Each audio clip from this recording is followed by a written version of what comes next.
Let's talk to people about stuff we know very little about. It's called podcasting, isn't it? Yeah.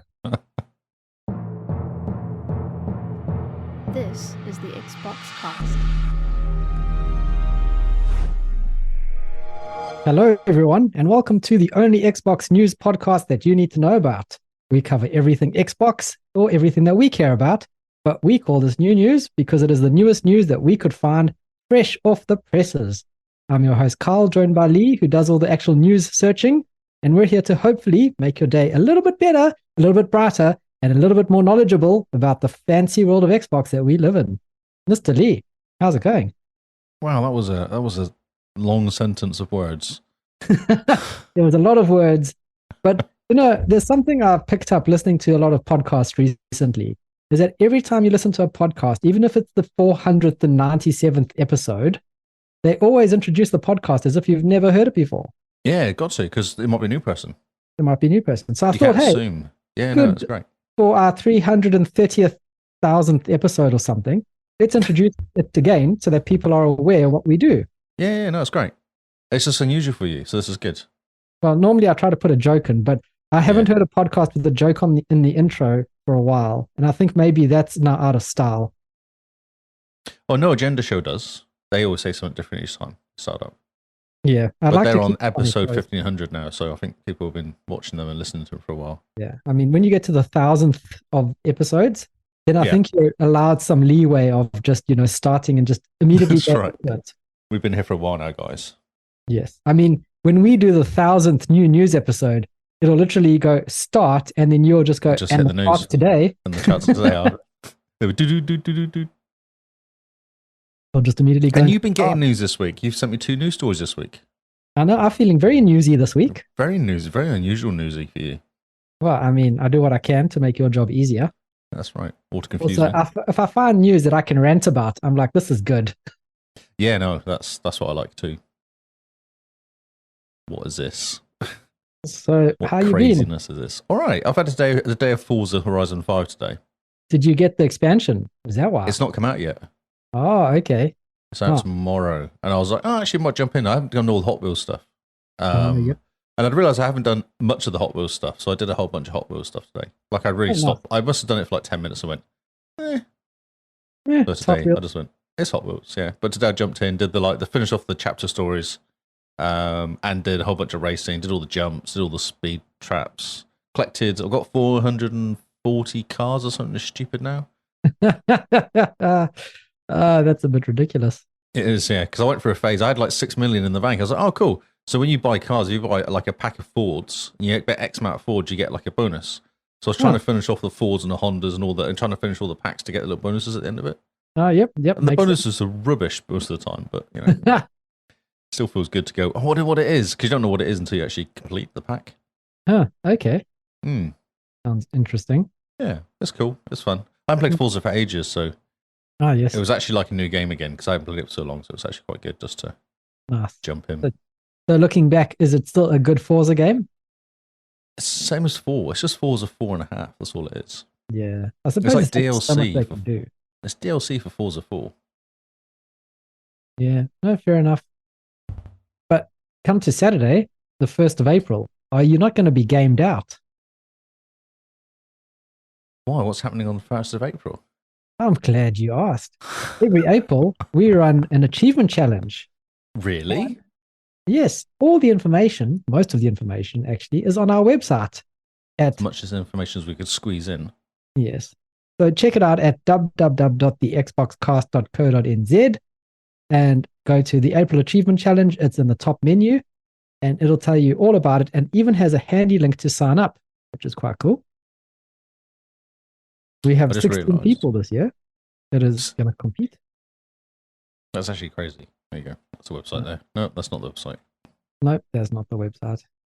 That's not the website you're looking for.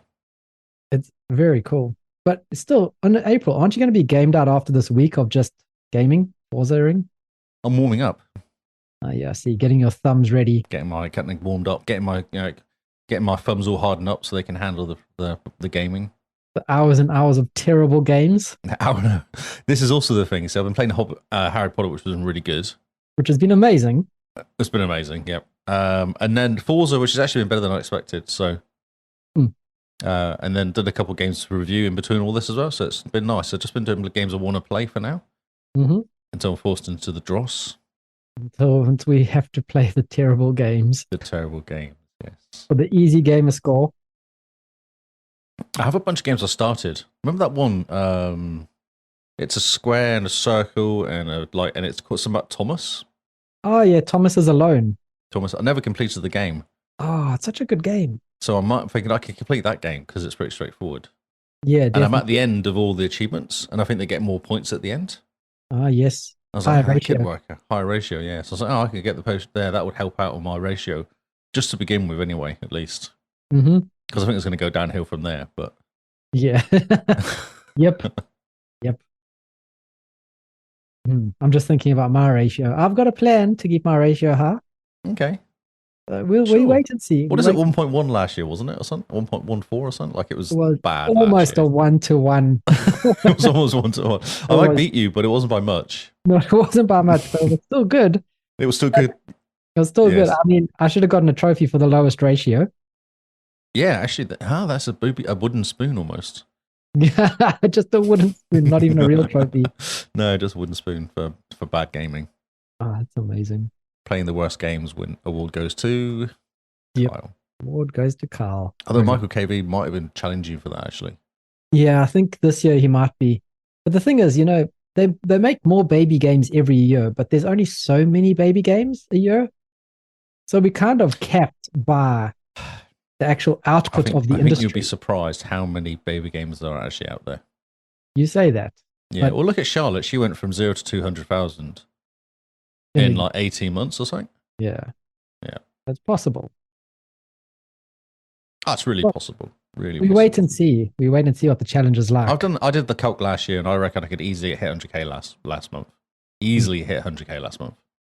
Because only at 2-3k a day. So that's 3 baby games a day. 3 baby games a day. So that's 90,000. So if you did 4 a day, that's 120,000. So Oh, yeah. it's insane. And that's only the most games are maybe half an hour. You could do half an hour games. I bet there's a bunch of half an hour, 20-minute games out there. Yeah, So you could probably. knock out 2,000-3,000 in a couple hours. Mm-hmm. And then have a weekend. So you can push on the weekend, do 5 hours on the game on the weekends, get 5k, 6k on the weekend. Yep. So yeah, 100k in a week, and it is no problem at all. Yeah. A month, sorry. No problem. But I mean, then think about if You you might were want to able shoot do yourself that- in the head though after you've played it. for Yeah, so that's long, what I was but- saying. I mean, intersperse that with some good games at least. Try 100% Tomb Raider because that's pretty easy to 100% apparently. How many hours though? So you got an hours to completion ratio. You got to work out now. So For Mark Ybarra, when he was still working for Xbox, someone on Twitter said to him, I bet you that you don't play games, being a Microsoft exec and all the rest. He's like, okay, he will get 50,000 gamer score in 1 month, but not playing baby games. And you know what he did? He played through the Tomb Raiders. He played through all these games that we think are really big games. He just sat down and played. And he got 50K, but of like these really long games, these 10, 12-hour games. Yeah. He says, look, I'm an executive at Microsoft. I'm looking after my family. I'm going to gym and doing keto or whatever he was doing. Plus 50K in a month. It's easy. What's your excuse? And he streamed his last achievement as well, getting his last achievement in Tomb Raider and 100% in the series. And everyone was just like, my word, that's incredible. Good job. Does he never sleep? exactly, yes, yeah. Yeah, no, it's not a problem. 100k in a month, easy. Easy. It is easy. But we're now laying down the challenge to the listeners and to everyone else who's signed up because they have to carry the team. Remember, it's not just you guys that are playing alone, but you have teams now, and your teams are decided by what country you're in. So, whatever country you're in or from, Cameron, you're going to be part of that team, can be all lumped together, and you got to do it for your team. And it's not only just games, steps as well. Very important. You've got to get your steps going. How's that working for you, Zoe? Well, I mean, pretty good, I think. I wish I got my phone here so I could see what my monthly steps are, but let's have a look. Today alone, I'm at 7,000 steps, and that's just normal before gym. So, and that's what, 7,000 a day roughly on the week. So let's say 10,000 every day that I go to work, plus the weekends when I actually do walk around on purpose. On purpose. Yep, actually go places on purpose, not just walk to the office and back. I think it'll be good. Yes. Shall we go for it? Shall we do the charts? Yes, let's stop talking about the April Achievement Challenge. I'm sure people are pretty sick of hearing about it. And let's dive into the news. We're excited. What can you offer us today, Lee? We have the charts, obviously. Obviously. Let's just get into it. Okay, so it's really boring. Top 5. Actually, Destiny 2 in the top 5 still, which is quite interesting. Oh, interesting. Still sticking around. So it's been there for a few weeks now. Obviously, COD and Fortnite, Minecraft, GTA 5 are all there. Roblox has swapped places. Rocket League's high as well. I don't realise how high Rocket League is. Just seems to stay there, doesn't it? Always around there. Yeah, it does. Rocket League just hangs around, but I think it's got a really good good league. Competitive community. That's what I mean. Isn't there a league, a Rocket League thing? They're like you can play Rocket League as get points and be rated and stuff and get rankings and stuff. Rankings is what it's for. Yep. Yeah. I'm pretty sure there must be. There is, because you can see it when you're playing. There's us casuals, us dirty casuals, and then you get if you want to play rankings, I think don't you get achievements playing ranking games and winning them? I think you do. Forza Horizon 5 has gone off a place. Be interested to see what that does next week. And the DLC releases it's 7 o'clock on the 30th as it releases the update. So it may work tomorrow. Okay. We'll see. I don't know if it's 30th US or 30th NZ. My Xbox said 30th, 7 o'clock on the 30th. Okay. Well, I mean, they did do a staggered launch, didn't they? Where everyone jumped into New Zealand to play the game first. Oh yeah, everyone appeared in New Zealand. New Zealand's population doubled or something overnight. Yeah. Imagine that your country is known for its gaming tourism. Should charge them, shouldn't we? And Hogwarts has dropped a couple places, still hanging around there. Completed it this week. It's an awesome game. Much fun. Fantastic. Interesting that with everyone completing it or finishing up the single player, that it's still hanging around number 14. Yeah. I think people are still buying it. You wait until it comes out. I think it's next month, isn't it? Doesn't the Xbox One version come out next month? Yeah, the Xbox One version. It'll get a big jump, I think. Really interesting to see how much it goes up by. That'll be great. Because it's still breaking records even as it is. Did talk about last week? I found an article and it was saying it's beaten the Forsaken. Is it Forsaken, the game that kind of destroyed everything last year? The Dark Souls game. Yeah, that one. Which one called Elder Scrolls? Elden Ring? Yeah. Elden Ring, yeah. So that's not been knocked off the perch for amount of copies sold. Hogwarts has won. And Hogwarts has not come out yet, the Xbox One version. Oh, man. Yeah, so there's going to be a record broken for that one. Sea of Thieves gone off a couple of places. Resident Evil 4, new entry, at 19. So that's the super top version that came out? Yep, that's the new one. Excellent. Lots and lots of good reviews about it. Everyone's saying it's awesome. Everyone says it's a really good remake. Yeah. They've kind of fixed it, haven't they? They've tweaked it and fixed it. This is how remakes should be done, as one headline I saw today. I was like, okay. Yep. It's high praise. Elden Ring's gone up by a couple places. Talking about Elden Ring. Atomic Heart's still dropping. It's a single player game, so yeah, that was going to happen. Red Dead 2's dying off as well. Red Dead 2's been there for so many years, hasn't it? Yeah, Red Dead 2 hangs around for ages, doesn't it? A re-entry, of Plague Tale Requiem. Very cool. Everyone's jumping back into that. Because of something to do with the quests, the game quests. Are your quests working at the moment? It is quests on the 26th. I get messages to pick up some points when I get achievements and stuff. Yep, but if you go and activate it or go and have a look at it, it works. On my Xbox, it was okay. Mine are not working at all. Mine just said something went wrong. No, I'm sure it did. Because I went in there today. Because I was because I got a Forza 5 achievement. Ooh. And it pinged and mine went, you got your weekly achievements. I was like, cool, I'll go and grab those free random things that I did. Interesting. Yeah, mine is still broken, which is a pity. It is. Have you tried turning it off and back on there? Yeah, I've tried that. And even on the app, the phone app, it says, you've got your points claim button. That's all gone. And so is the daily quests gone out of the app for me. Maybe it doesn't like you. Maybe it doesn't. Maybe I've got too many points. Yeah, I got so many points that they just decided, actually. There's a limit. Yep. We're not going to give him a free Xbox, so let's just stop him. That's a pity. City Skylines is a new entry, a remastered version at 28, which is quite cool. That's good. That's a really good game.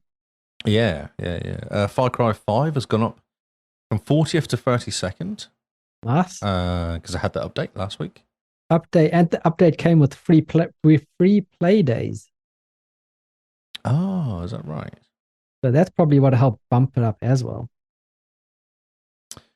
Anything else interesting? Oh, Elder Scrolls 5 Skyrim Special Edition is there at 39. It's just hanging around, isn't it? It's hanging around like a bad smell. Mm. Age of Empire DE's at the very bottom, propping up, dropped down a few places. Yeah, relatively interesting. Okay, so I think we're going to do Activision, aren't we, initially? Yeah, let's talk Activision. There's been a lot of Activision news lately. This could bore a lot of people. So just tune out for like 20 minutes or so. Yeah. So let us know if Activision bores you, and then just skip ahead. Yeah, that's right. Maybe we should use chapters or something. I think that's a good idea. So chapter 1, the Activision saga. Yes, that's the one. Right, okay. So, beginning of the week. On the 22nd, actually, so this time last week. There was, I don't know if you remember, there's a class action from a bunch of gamers against Microsoft, against the Activision deal, due to antitrust or whatever kind of we want to call it. Mm-hmm. So Judge Jacqueline Scott Corley tossed the case out without prejudice, calling it woefully short on detail. Though the antitrust suit suggests Microsoft may break its promise to keep the popular game like COD, a franchise, available on competing platforms, the possibility isn't enough, the judge said. It was amazing. I was like, so Judge actually understands that saying, oh, they may do this is not enough to kind of take them to court, which is basically what Sony's been doing. Pretty much. Yeah. Why, how, she wrote, is it possible Microsoft will make Activision game catalog fully or partially exclusive? Yes, they have plaintiffs' alleged facts that make it plausible Microsoft would reasonably like to do it. Without more factual context, no. That's amazing. So they went, no, go away. They got 20 days to come back to amend the complaint. But I don't think it's going to work from the sound of it, because all the information coming out now is everyone's agreeing with them, basically. Microsoft saying, oh, no, it's fine.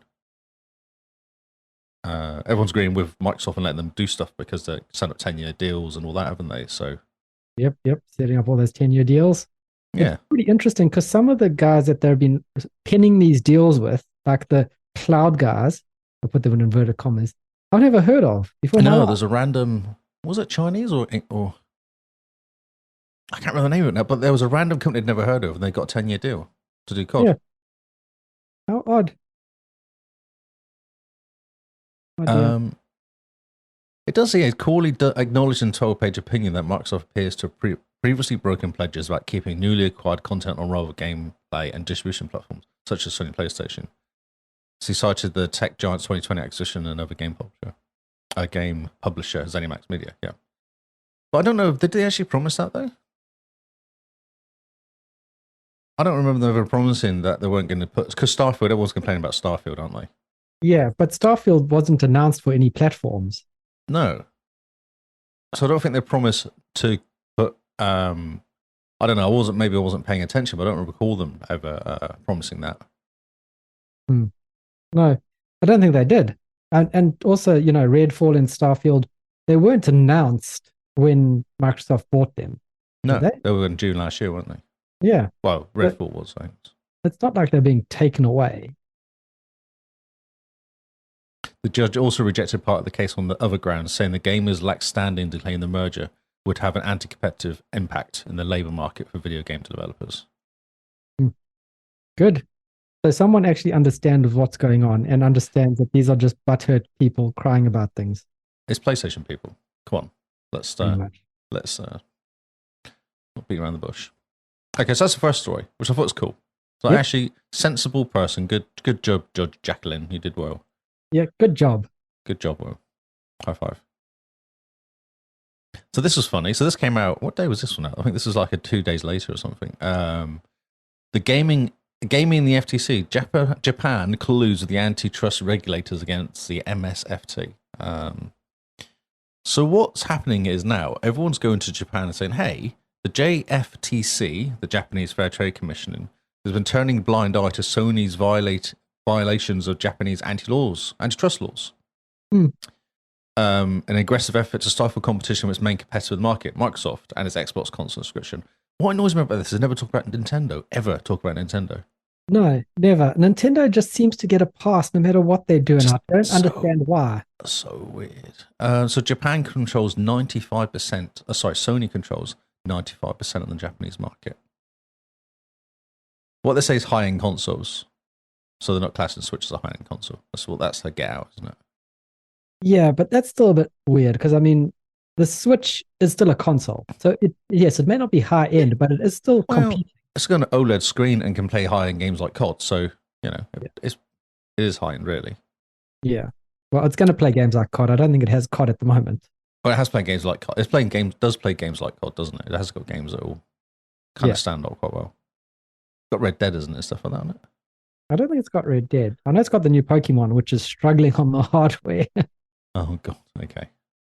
Anyway, so 95% of the market. Japan, JFTC, been turning a blind eye to Sony's antitrust law violations. So what Sony been doing is they've been giving money to publishers. Sony rewards game publishers for not distributing games through Xbox. Yep, we know this. I know. But no one's ever said this. No one's been saying this, though, at all. No one's ever said anything about this. Well, no one of importance. All the people on Twitter have been saying it for years. Yeah. Okay, it's true. This is actually on a realclearmarkets.com. So this isn't off a normal kind of gaming website, which is why it was interesting. It popped up in my stream. I was like, okay. Mm-hmm. And that goes unpunished by the JFTC while they aggressively investigate American companies. Mm-hmm. It's brilliant. I'm just like, wow. So no wonder Microsoft have been struggling in Japan. But we've known this for a while that this is what Japan does. They're very, very good at looking after their own businesses and their own interests. So what the start of this is quite an interesting article because it says here American politicians and media focus on China's anti-competitive practices. Similar to practice in Japan goes largely unnoticed. American auto manufacturers have long suffered from Japanese protectionism. And more recently, US tech giants and gaming companies have been targeted as well. So I didn't realize they actually do the same for the automobile guys. Yeah, that is interesting, eh? Yeah. But then you should go, look, okay, right, Japan, you actually have no say in what we do. American company buying American company, you can disagree, agree, whatever. You have no say. We're letting you know as a matter of politeness. But the point of this is that they're stopping the US from actually having a fair playing field. Yeah. That's the problem with this. Just with everything, which is quite interesting. Yes, with everything. Yes, exactly. Yes. And to think, if Sony didn't make this much noise, right, going into the merger, this would probably never been looked at. I know, exactly. So I wonder if Japan now looking at Sony and going, can you just stop it? Can you just you're not going to win. Walk away. Okay. Keep quiet. Don't get us into trouble. Don't say anything else. Yep.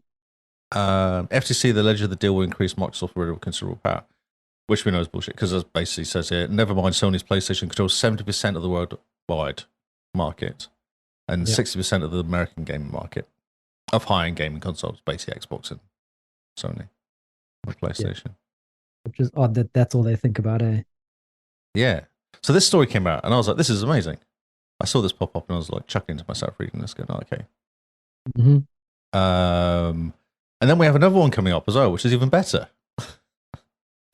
11 members of Congress argue Sony is unfairly hurting Xbox in Japan. So what, off the back of this happened like the next day or something. Yep. Now that Congress have actually stepped up and written a letter, I guess. What do they do? A strongly worded email. A strongly worded email, that's right. Yes. Dear Sir or Madam. To whom it may concern, we are very, very disappointed. Very unhappy about this. With your behavior in this matter. So policymakers are raising concerns last week to Biden officials saying Sony business practices in native Japan are blocking US companies from competing in that country's gaming market and could run afoul of US, Japan trade deals. So now it's just gone to like company, it's gone to country level now. Yeah. And they talk about US and Japan trade deals. Mm-hmm.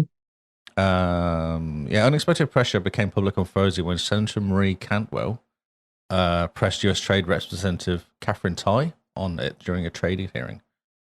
So Catherine Tai sounds like basically the Americans going, hey, you can't do this anymore. Mm-hmm. And it was a letter. You see, 10 members of the House sent 2 letters on Thursday. There you go. To Tai and to Gina Raimondo, urging action. This is, if this goes up the chain further, right, then it'd be pretty funny if Sony has caused a sanction against or a trade war, or mini trade war with it'll be concessions from Japan to US. That's what will happen. Yeah, it'll be a bigger level of concessions Microsoft ever going to make. That's amazing. And then also because Sony haven't I've got to rescue my dog. He's knocking the door. Oh. Let's just mark this. Pause. Flag that.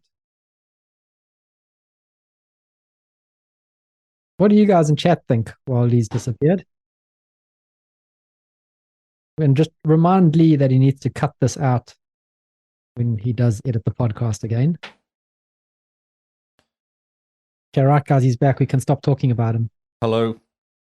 Dog went outside. Decides he doesn't like using the door to come back in again, even though he can. Amazing. Okay. Continue. Sorry. Okay. Well, just remember to cut this out of the what's it. Oh, sure. I'll cut out in post.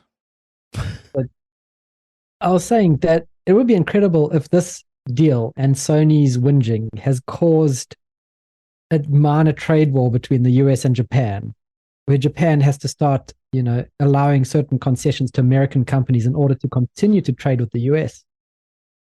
Exactly. Yeah, that's exactly what's going to happen, isn't it? Unless Sony pull the head in, but is it too late now? It's too late. I think, the cat's out the bag. Sony whined and moaned and complained way too much. And it really did just escalate up the chain. You forget how big Microsoft is and how much money they have for lobbyists. Well, they're the second biggest country in the world, aren't they? Behind Apple, isn't it the 2 biggest? Yeah. Aren't they the $2 trillion companies that are basically out there? Yeah. So it's a massive company, lots of lobbyists. And if you say to the American Congress, I mean, they're not exactly the smartest bunch in the world, are they? They're politicians. No, you just point them in the right direction, don't you? You just kind of go, just look over there and read that, and then awesome, thanks. So here's the money. But if they say, look, this is hurting American jobs and American prospects and America's way of life, then the Congress people, the politicians that they are, will go, oh, this is a good talking point. We can score some political points here by looking like we're standing up for the American public. So it says on that first article, it says that if President Biden is serious about helping American workers, strengthening the economy, and promoting innovation, these are 2 things. There are 2 things you should do immediately. First, before the United States and other G7 head to Hiroshima, Japan this May, discuss economic and trade policies, among other global issues. I was like, oh, okay. So that's not going to work very well because it's in their backyard. Yep. And did you see? So pointing to this, that now it's escalated so high. And then the news that the Japanese FTC has agreed and said that this agreement can go through now. Do you think that's what Japanese politicians leaning on the FTC and saying, you better say this can go through because it's about to get a lot worse for us? Well, the deadline's now May, isn't it, I guess? April, from what I've heard. No, but if it isn't sorted and they have to go when they go to Hiroshima and have a chat, the Americans could quite easily bring this up. Yeah.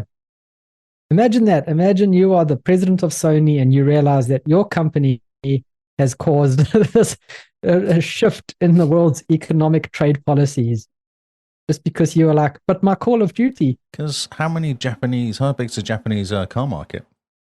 I imagine it's massive. I imagine it's a huge part of their GDP. Yeah. And so if you start putting, sanctions against that, you're going to hurt them quite a bit economically. So funny, isn't it? It's amazing. Do you think Microsoft sat there just after they had decided to do this and they thought, we could actually bring Japan's economy to its knees. I thought there'd be pushback, but I don't think they realize how bad it would be. Yeah. The problem is that Europe doesn't like the US companies because they're too big. Ah, yes. And so the theory is that in Europe it's consumer first, and in the US it's capitalism, so it's company first. Yep. And they go against each other, obviously, because one wants to help the consumer, wants to make the company bigger, one wants to help the consumer get the best deal. So whenever they come to any sort of deals, it's really hard for them to work together because they've got a completely different ethos. Yep. But the EU is saying that they provisionally, or the rumor is that they provisionally. Oh, no, I know. It's kind of, because they're making concessions. That's why, isn't it? This is a whole 10-year deal. 10-year deals. But it's going to be hilarious because at the end of it, everyone is going to have a COD 10-year deal except PlayStation. We should get to that later in this next thing we get from. But anyway, so I just want to say the Republican letter alleges that Sony PlayStation has a 98% of the high-end console market in Japan. The 95% just now it's 98%. Well, I mean, fair enough. They sold, 12 Xboxes last year or last week type thing? That's right. Remember when they were selling 7 a week? And we were I know. We were celebrating double figures at one point. I know. It was hilarious.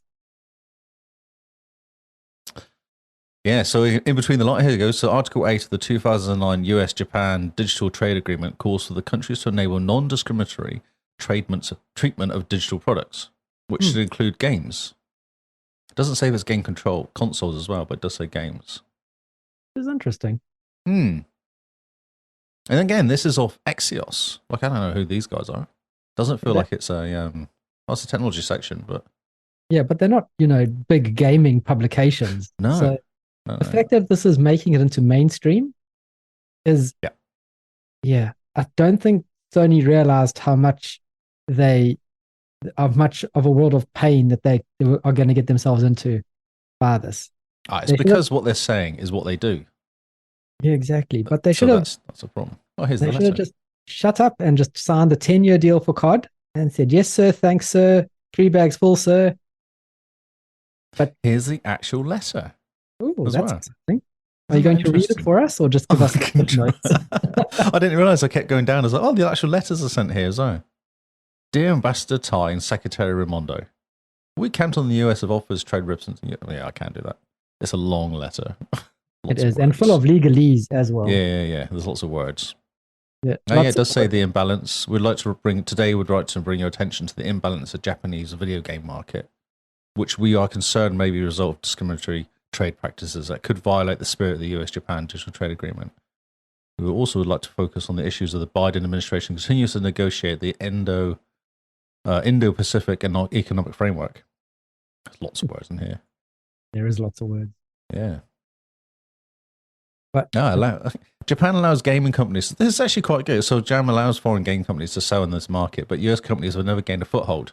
Microsoft debuted its Xbox in Japan in 2002. Despite 20 years of investment, still has an eligible 2% share of the high-end console market. I understand the Japanese government tolerates a range of exclusionary conduct by their domestic companies that may violate the antitrust laws. Yeah, okay. This is quite good then. They've got the stuff right, haven't they? They weren't messing around. Yeah, no, they're not messing around. It's interesting. Who would have thought a year ago when we got the Twitter announcement of all things? We were just like, Diablo 4. Yeah, we're just like, that's what we get on. And bring back StarCraft, you cowards. That's what I care about. Give us StarCraft back. StarCraft 3 or World of StarCraft or something. But now there's another letter. Who's this one from? I don't know who this one's from though. I can probably find out. There's no one here, which is even more fun. What does it say? This is signed. This is signed by the 10 Congress or the 6 Congress people. Interesting. Members of Congress. It just starts because it talks about here. Writing to raise the awareness of the issue that's crucial to American workers and companies, particularly in the Washington state. It's interesting they straight off with that. As you know, Washington is a driving force in the US technology industry, and it is home to companies at a cutting edge of innovation, resulting in blah, blah, blah. The video game sector supports 48,000 jobs and annual revenues of $11.6 billion. I didn't know that. That's a lot. That is quite a few. And again, they talk about, so this is okay. So this, for example, Microsoft launched Xbox in Japan in 2002. It's like 20 years of investment, so it's the same letter again. They're also working together on this because it's all basically the same words again. Has paid third-party gamers. Sorry, go on. I was just going to say they're raising a good point, and I think it's good that they're actually starting to look into this. I wonder how daft the FTC woman now feels, who was fighting against Microsoft. She's got her own battles to fight, from what I understand. I know she's now struggling quite a lot, but I wonder if she's kind of regretting that. Yeah, I think she tried to throw her weight behind the wrong horse. The wrong person, yeah. Oh well. Okay, so we finish off Activision. Okay. With a letter from Activision themselves, from Mr. from Mr. Bobby Kotick. Yeah, the CEO, who famously said the act of making games should not be fun. Oh, he's so cool. He is cool. He's the coolest. And if this doesn't go through, he stays in charge as well. Yes, and this is the whole point of why we want this deal to go through mainly, is because of all the culture through Activision-Blizzard that has churned out. When it popped up in October, so they made the offer or made it public in January, didn't they? Last year, is that right? So the October before that was when it all kicked off about Activision and how bad it was working there, and there was a whole bunch of suits and stuff happening, wasn't there? Yeah. So didn't Microsoft contact them like basically the next day or the same day? Hey, we could just buy you and this will go away. Wasn't that kind of the? So I think that's probably what they did. Was they saw this lots of bad press in the news. They saw this is a good opportunity to look like the good guys and to say, hey, if you still want your golden parachute, not going through all these lawsuits and everything, let us buy you. You quietly step away. You get your $40 bajillion or whatever it is, and you can just quietly go live somewhere, and you never have to deal with the public again. Yeah, go and live on an island somewhere. Yeah. Yep. Buy an island, sip margaritas for the rest of your life. Yep. You know. So he wrote a letter out. It came out today, didn't it? Or Tuesday? Yeah. It came out. Oh yeah, today. US Tuesday, so it will be today. Cool. Well, that's nice of them to write it for us. I know, they probably listen, and then they're probably like, right, we've got to get this out by Wednesday. Yeah, this is our deadline. So it says, hi, proposed merger, blah, blah, blah. We remain confident the transaction will ultimately be approved. Last month, our team travelled to Brussels and London with the team from Microsoft to speak at closed-door hearings, the EC and the CMA in the UK. I'm not doing what they stand for because I can't bother now. During these hearings, Microsoft proposed thoughtful, generous remedies to address regulators' concern, made additional announcements reinforcing their pledge, bring more games to more players around the world. Also, contractual agreements with Nintendo and Nvidia, and Boostroid and Ubiquitous. That was the two we were talking about. Who had never heard of we before. have no idea what they do. Yeah. Proposed merger will help it compete in an increasingly competitive marketplace, includes growing rapidly, blah, blah, blah. So, this is what we know. This is good. It's all like corporate speak up until now. Yeah. Do you want to take over? Because I feel like I've been doing a lot of talking. No, you carry on. This is good. It's quite soothing. Oh, it's quite soothing. Okay. Good news is regulators who initially had concerns about console competitions are starting to better understand our industry. Yeah, it's listening. And getting rid of the PlayStation people, supposedly. The data and evidence Microsoft has been presenting is tilting the scale, which you may have seen statements from Sony, including an argument that the deal goes through. Microsoft will release deliberately buggy versions of our games on PlayStation. We all know passionate players are not. So this is good because he's calling that PlayStation, basically. He is. He starts off calling them out quite gently, the buggy versions in inverted commas, which is, everyone's going, oh, was that an option? I wonder who was doing that. Oh, wait a minute. Yes, actually. PlayStation would never do that, would they? Surely not. No. Not like some of their games that they've helped out with are performing worse on Xbox. Yeah, just that'd be coincidentally, weird. Isn't it? Sony's made the. I'm just trying to work out where to read from here. I don't want to read the whole thing because I just want to read his whole letter. Yeah. So what's good? Look, I'm going to. So this is obviously disappointing behaviour from a partner for almost 30 years. See, I've always thought this could be an issue for Sony in the long run. Mm-hmm. Just annoying Activision the whole time, especially if they don't go free.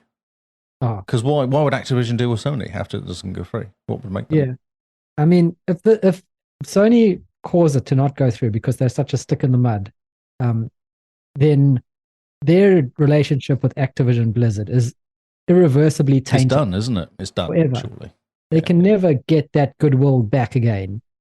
So for Sony, it's a lose-lose. I mean, they clearly don't want it to go through because they rely so much on COD. But then also by causing it to not go through, they're going to lose COD. Yeah. I find it really interesting because I don't think it's a lose for Sony if they just stopped and look at it for a second. So if they let Microsoft do what they're going to do, they're still going to have COD. They're still going to have access to other games. It's going to be fine. Yep. But you're not going to have this Activision weirdness in the background. You're actually going to have Microsoft, who are actually a decent company, who can release games well and will release games when they're finished rather than, or mostly release well, I guess.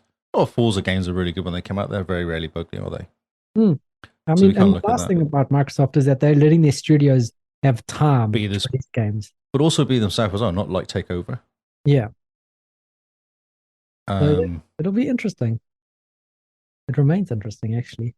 We continue discussions with Europe and UK regulators. It doesn't talk about the US one, though. I think the US is in the bag, though. After those Do you think so?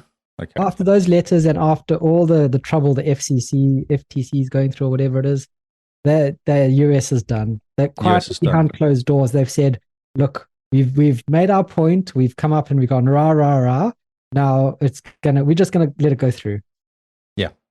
So Europe and UK regulators have decision dates we're expecting in a couple months. We may have also seen today the JFTC found the deal wouldn't harm competition and unconditionally cleared our transaction. Nice. Yeah, but we didn't do these normally. There's a bunch of these. Yeah, I haven't read them, but I thought, oh, that's interesting. He does do them. Yeah, so every so often he puts an update out, lets people know what's going on, which is quite good because it kind of gives you an insight into what they're thinking, especially Activision. Yes. Yeah, exactly, yeah. Who will run the company when he goes away? Will it just get picked up as under Microsoft umbrella, or will they put a new CEO in, do you reckon? Well, I think they're going to put a new CEO. They're probably going to promote Mark Ybarra, who left Xbox to go. Oh, that's right. Do Nokia. Oh, look, Mark just happens to be here. And he knows Microsoft. Yeah. Mark, you can run Activision-Blizzard King for now. Well, this is a complete surprise to everyone involved. How did this happen? What a coincidence. Welcome back to the family, Mark. Yeah, Mike, here you go. Here's your handshake. Golden handshake. Thanks, sir. Here's your handshake. Thanks for staying there for a couple of years. Good work. Yeah, good work. I wonder if Mark was the one that started leaking all the lawsuits and stuff. I was going to say, when he started whispering into what's face's ear, say, oh, you really should sell to Microsoft. You really should sell to Microsoft. You should sell to Microsoft. Just get kind of nagging. You know who has a lot of money? Microsoft. Microsoft has a lot of money. A lot of money. Like a lot. Do you like money? Do you want some money? Heaps of money. Like they could give you all the money you could dream of and still have money left over. That's right. Okay, so that concludes our Activision for this week. Segment. Our segment, that's right, yeah. I don't think it was too long, was it? No, not too long. Only about half an hour. That's right, only an hour. We're actually 50 minutes into the podcast. We've only done one story. That's insane. It's a big story, and a lot of news has come out this week about it. I feel like I actually understand it more now as well after this week. Yes. I'm getting kind of more of a handle on what's actually happening. Definitely. And I reckon you should take all the resources, because we've been covering this for a while. You should take all the resources and we should put into a big timeline and maybe chuck the timeline up on the web or have a podcast about it or something, but just from start to finish, break it down, how it went, how it's going, because I think that would be super interesting to nerds like us. Yes. Sounds like a lot of work, but yes. Well, I mean, someone has time until the 11th. Oh, right. Okay. I'm busy doing stuff in 2 days. Well, I mean, you've got 2 days. That's not going to take that long. 48 hours if you don't sleep. Oh, there you go. Yeah, just get into it. Get my writing going again. Yeah, there we go. I'm sure you can use Microsoft Project and just make a Gantt chart of the time. I could do a PowerShell. That's amazing. Okay, next story. Right. Now, this is a Kiwi games. story, a Kiwi-based story. Ooh, Kiwi-based stories. Kiwi-based stories. This is very exciting. Oh, okay. I know. Okay, so Microsoft. No, not Microsoft. God, come on, brain. No more Microsoft at the moment. New Zealand's billion-dollar video game industry is being stolen by Australia. So we did talk about this. Yeah, we did for a while. But what's kind of happening is it's getting worse. So this is actually getting picked up by local normal news people now as well. Interesting. Which is a bit of a concern. So video games could be a next $1 billion industry. But the Aussie tax incentives threaten to stunt the growth of the sector in New Zealand. We grow on average 20 to 30% every year. This is New Zealand's Game Developer Association chairperson, Chelsea Rapp. So that's a huge growth every year. That's massive growth. Yeah. On track to be and by 2026, there can be $1 billion industry. Because currently it's at $400 million a year. That's nothing to sneeze at. No, not at all. Video games have rapidly overtaken some of New Zealand's biggest exports. Which is, it would do. Yeah. So this is cool. Right? It's big. It actually brings in more revenue than wool. It's insane. So if you don't know New Zealand is basically full of sheep. That's all we have here is sheep. If you think of New Zealand, you immediately think of sheep. Yeah, sorry. Yeah. There's like, what is it? I think is it 100 sheep per person or something ridiculous? Like, it's insane. There's so many sheep per people. Yeah. There's enough sheep per person that if the sheep ever uprose. Yeah, I know, it was done. Yeah. Good luck. I don't think they can climb up steps, though, can they? Just climb up a step ladder would be fine. They can't climb as trees. So they also can't use Twitter to organize themselves. Which is good. That's true, yeah. As long as we keep them off Twitter, we're safe. Yep. Make sure they don't develop their own. So then the industry is going quite nicely. But what's happening is, over the last 2 years, we've seen a growth just stop and plateau, largely because Australia is coming in with crazy salaries and poaching senior staff in those teams. Aussie is offering industry-wide tax offsets of 30%. And massive incentives. Some states pushed it further and getting 45 cents on the dollar, which is huge. It's a huge amount of money. They even say here Wellington Pickpock employed 200 people, and last year they lost 15 people to Aussie since the start of last year, which is a lot. This is like nearly 10% of the workforce, isn't it? And the problem they're losing senior staff. And what they're saying here is every senior staff you lose, it makes it hard to employ. So when you take on a senior person, you take on 3 to 5 junior people underneath them. Yep. So if you lose that senior person, you don't have the juniors coming in. So the knock-on effect is all the guys coming out of university and training and stuff don't come to you because they can't get a job because you haven't got the senior guys to train them up and look after the graduates. Yep. Yeah. And of course, you read this, we knew about this. Well, I guess we were talking about this last year, weren't we? I think a little bit. Yeah, we were. And New Zealand's done absolutely nothing about it at all. Yeah.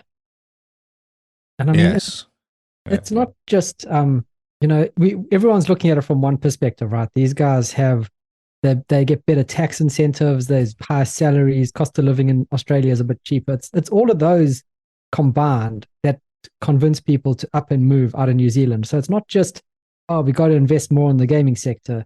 You've got to look at the whole way that it's structured from your IT is the same, isn't it? Why did you go to Aussie? I mean, more money, more opportunity. There you go. It's until New Zealand addresses that simple baseline of more money, more opportunity, lower cost of living, they're just going to constantly, throughout every industry, bleed people. And even a couple of tradies I know from New Zealand are now shifting across to Aussie, simply because by moving, they're instantly doubling their salary, doing the exact same job, working the exact same hours. That's right. Yeah. Keeps going, is he? When's he going, do you reckon? End of July, I think. Oh, it's actually happening as well. Wow. Yeah, it's happening now. But I mean, you want to dig holes in the ground for a year. Oh, yeah, you start getting paid as a miner, 150K Australian. I'm sure the scale's bigger, but New Zealand has a lot more sort of grassroots issues to address in order to get people to stay. Yeah, that's right. Yeah. Well, my wages have been stuck for years. My wages haven't gone up much. Yeah, I mean, and this is the tip of the iceberg. This is why people leave New Zealand for Aussie. One, it's easy. You just hop across and the border guy says, welcome home, if you show your New Zealand passport. And second of all, it's just, you're getting paid more. No one's going to think, but if I leave, then it's going to suffer, or the New Zealand economy is going to suffer. Everyone's just like, more money, lol. Oh, yeah, a lot more money and the same cost of living or less. Like, why would you stay here? Doesn't make any sense. So, yeah, I think the gaming industry is is one of many industries within New Zealand that need to But address this. what's annoying is you got Weta down there doing really, really well, Mm. but the government isn't doing anything to really help them.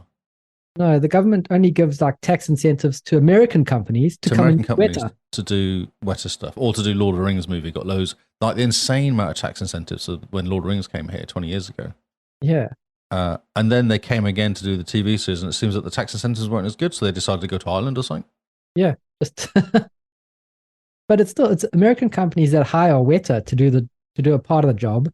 Whereas what they should be doing is going, right, let's try get American actors involved in New Zealand companies type thing, rather than here's an American production company, here's an American film company, and the person that does the special effects is Weta.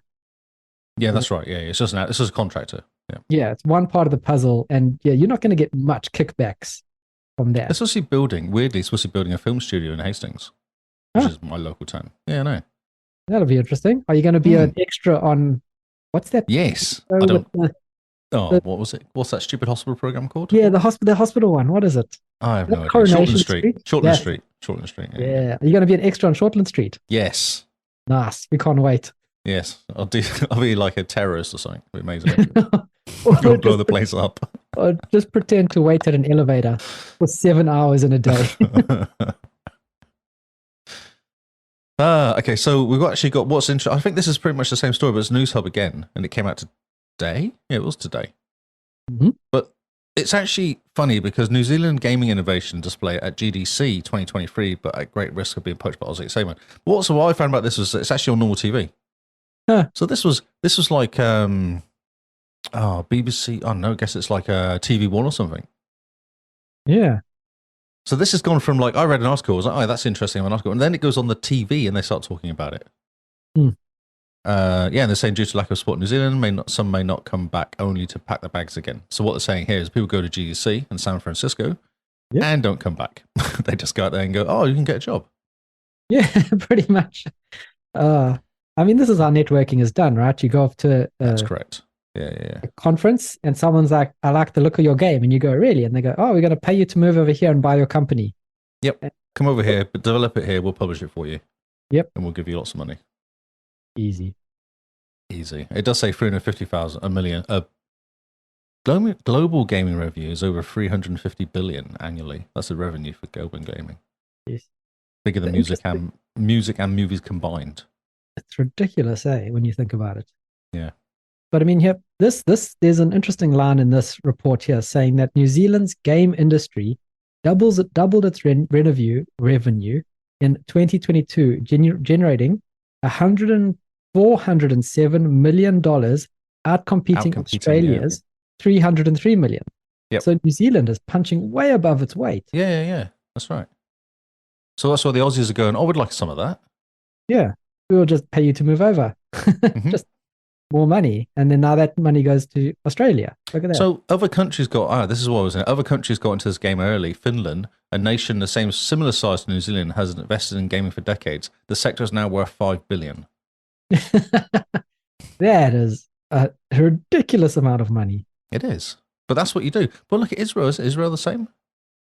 Israel is a massive technology sector.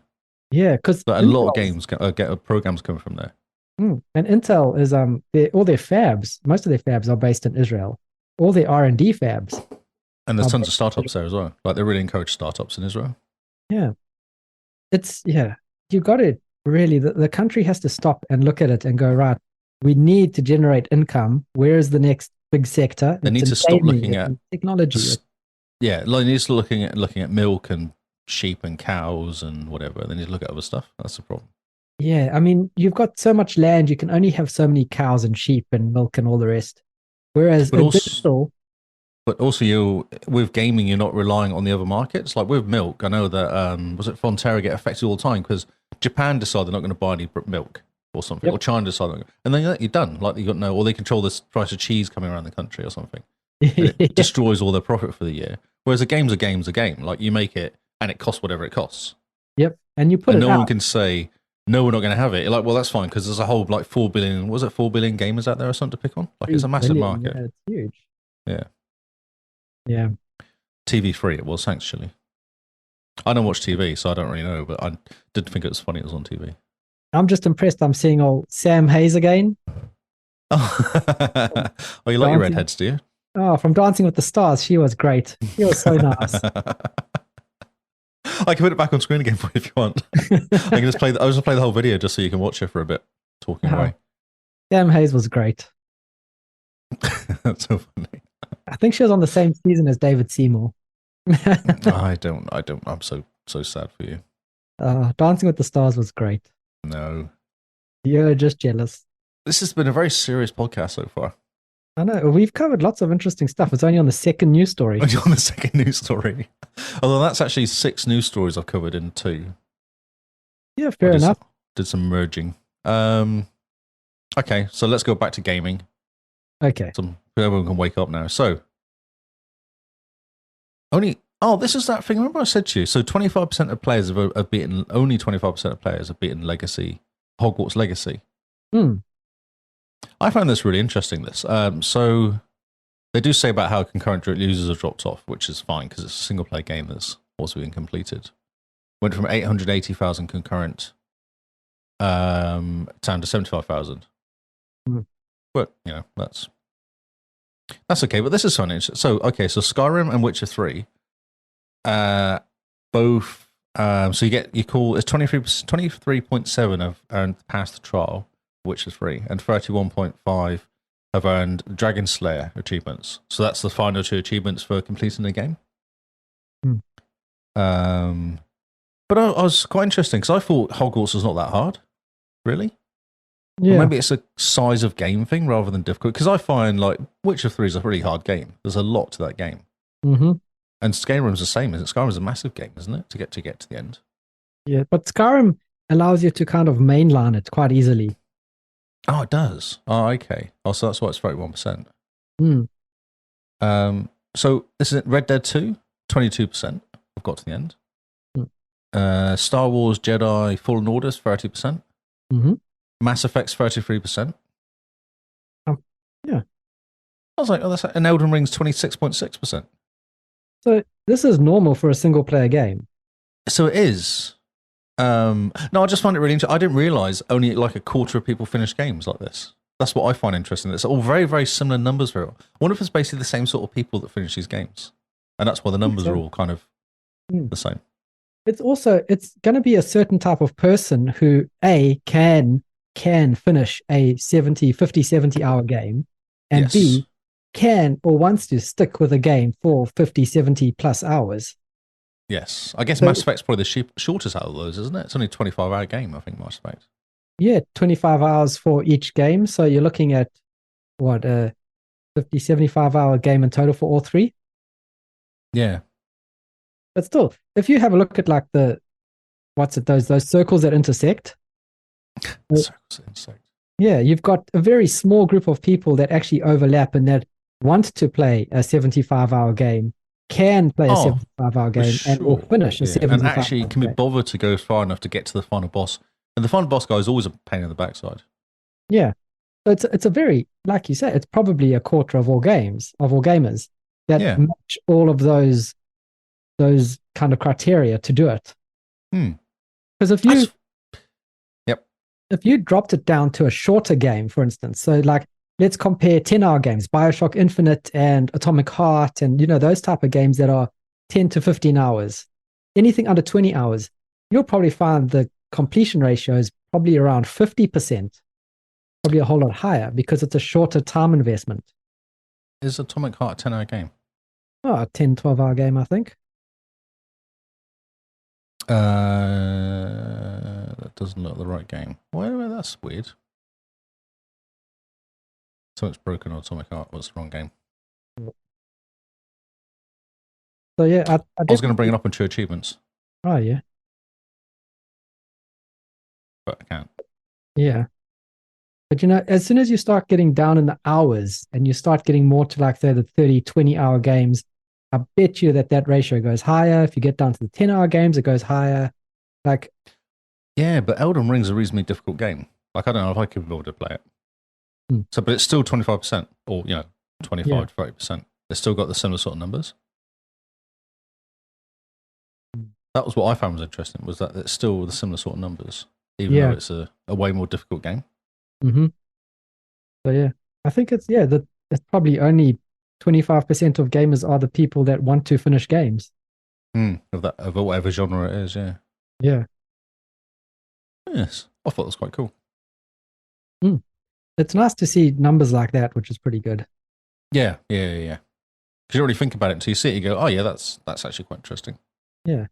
And I mean, thinking of just in our circle, you've beaten Cyberpunk and now Hogwarts and those type of long games. Mm-hmm. Whereas, me and Simone, we haven't really beaten any long games in a while. So that's just collectively within ourselves in a group of 3, that's like 1/3 of people that have completed a longer game. Yes, 33%. Yeah. So that's about right. Yeah, okay. Interesting. Okay, next story. EA are delisting free games on Xbox this April. Oh, that's amazing. EA will EA. I know. Yeah. The games will no longer be purchasable digitally from April 28th. Battlefield 1943, Bad Company, and Bad Company 2. Mirror's Edge actually is not being removed. Oh, brilliant. Yeah. Even though you can't purchase them if you already purchased them, or purchase them now if you want to complete them. The titles will be no longer have the online stuff available from December 8th. DICE announced the news for a sunsetting announcement post. They are shifting focus, towards current and future releases. Yeah. You've got to wonder though why they want to shut down the servers for some of these games. I thought Bad Company 2 still had a decent amount of people playing it. I thought it was still quite a game. Yeah. If I remember correctly, looking at the Steam charts, there's always like 4,000 people online or so for it. Yeah. It's not huge, but it's still a little community. Yep. It's a really good game. It's supposed to have a really good game. I played it a bit, but I haven't played it huge amounts. So Ubisoft is no longer attending E3 this year and will host its own event in June. Also, Nintendo said the same. I saw an article today saying Nintendo pulled out as well. Oh, interesting. They're doing this because they were scared people were going to haggle them about all the games that they announced that are being aren't actually out canceled. yet. Because isn't Assassin's Creed Mirage been pushed back or something, is it? So. Allegedly, it's been pushed back. I did see that, yeah.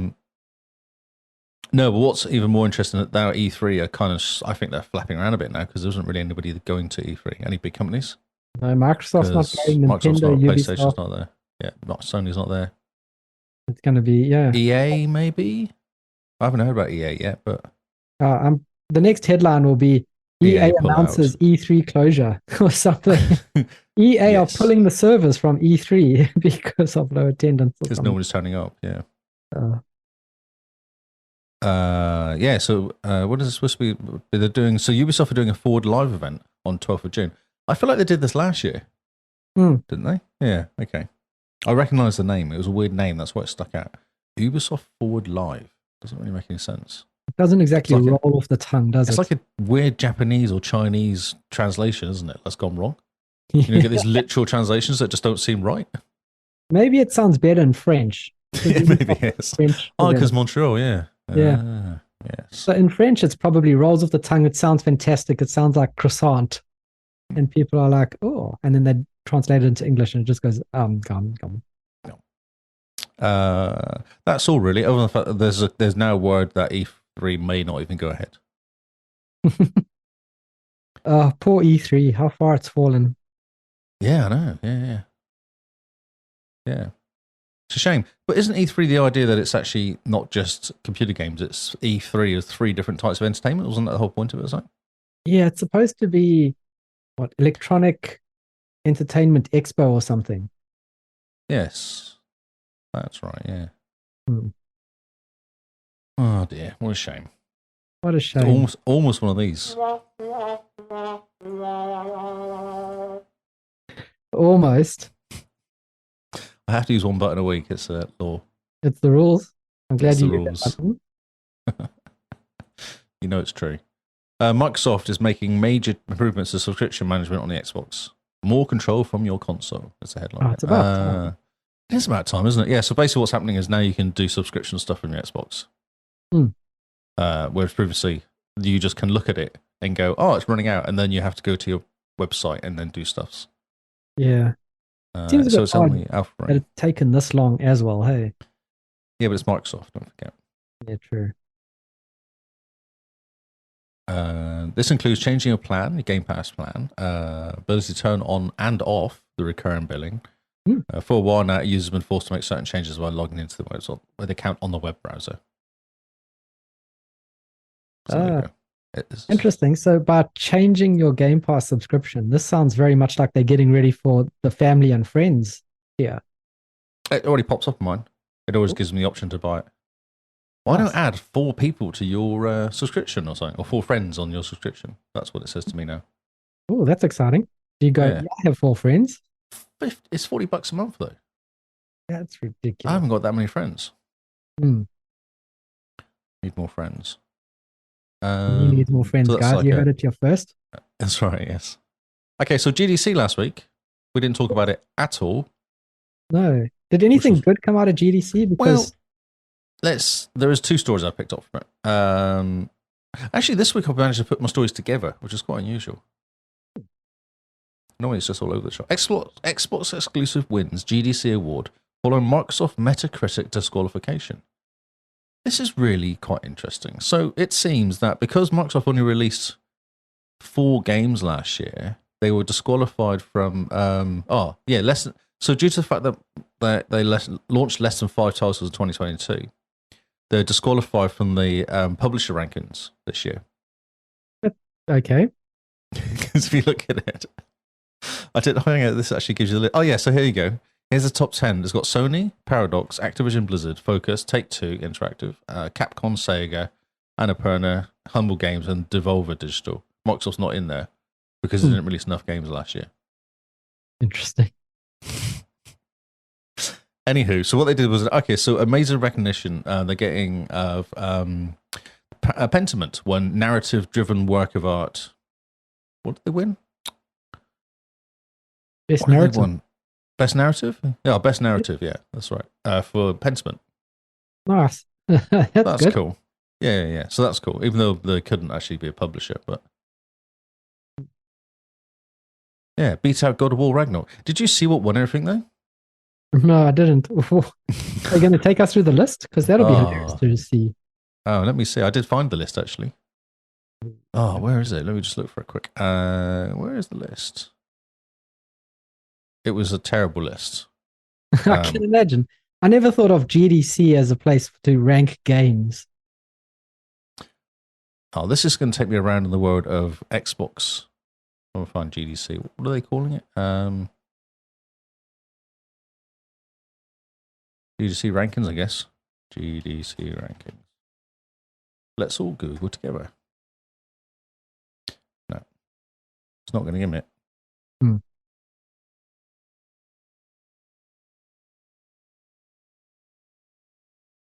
There you go. So this is hilarious because it's almost like there's only 2 games come out this year. Oh, this is useless. It's like, how hard is it to give me a list when I want a list? Oh, here we go. GDC 2023, full list of finalists and honorable mentions. So, best debut. You have Tunic in there, Vampire Survivors, and Stray won, a cat simulator. Oh, yeah. Best audio, Elden Ring, for Horizon Forbidden West, Metal Gear, Metal Hellsinger, Stray, God of War won. For best audio. Oh, my word. Best design, you got like Marvel Snap, which I think is awesome. Strays and the Tunic, it was a very cool game. Elden Ring won that one. Here we go. So best technology, their narrative was Pentiment. Best technology was Immortality actually was in there for best narrative. Oh, yes. Which I thought was quite cool. That's pretty good going. Yeah. Up against Ragnarok as well, that was. So best technology was God of War. Best visual art was Elden Ring. Okay. Then Oh, Innovation Awards and Immortality, which is quite cool. oh, yep. Okay. Social Impact, Citizen Sleeper, which had Dust Falls was in there as well. Okay. Audience Award, God of War. Game of the Year, Elden Ring. So it was kind of, I feel like there's like 2 games win most of the stuff, basically. Yep. Pretty much. Yeah. Yeah, I think it derailed me slightly there, but yeah. Yep. Amazing. It's fun times. Okay, next story. Oh, and the second GDC story. So, did you know it's 10 years of ID at Xbox? Yes, I did see that. Lots of celebration around it. Lots of celebrating. Look at this. Celebrating 10 years. A massive celebrating of 10 years. Ooh. I'll clean up my page. Yeah, so they're looking back at 10 years. 2013, 10-year anniversary. This program has helped 3,000 games to Xbox and paid out $4 billion to developers. Jeez, that's not that bad. It's all right, isn't it? Yeah, it's not too bad. Jeez. It does actually look. Around this, I don't know who it was now, but I found this quite interesting YouTube type thing, and they talked about this and how they all missed the what was it before this? Games for Gold, games. I can't remember the name of it. Had some weird XBLA, Xbox Game Live. Xbox Live Arcade or something. That's it, Xbox Live Arcade. That's right. Yeah. Yep. So they're like, we really missed that because it was actually quite good. It had some really good games come out of the back of it. And what happened was they killed that, and then PlayStation came in with their PlayStation Live or something. A very, very similar name to what the Xbox One used to be. And that's when PlayStation 3 destroyed all indie games for that time, didn't they? They kind of took over. Interesting. Remember PlayStation were the place to go for indie games for a while? I don't remember that at all, but I'm not an indie game person, so... No, I see. No, there was a huge complaint about it. And then 2013, they decided to do the ID at Xbox. Yeah, 3,000 games, 5,000 developers into the program, $4 billion. Yeah. Interesting. So it kind of goes through. Award-winning, so they have like Dead Cells come out of there, Slime Rancher 2, Spiritfarer Tunic came out, Hades came out of there, Artful Escape, Cuphead, Inside, Untitled Goose Game, and Celeste. Oh, brilliant.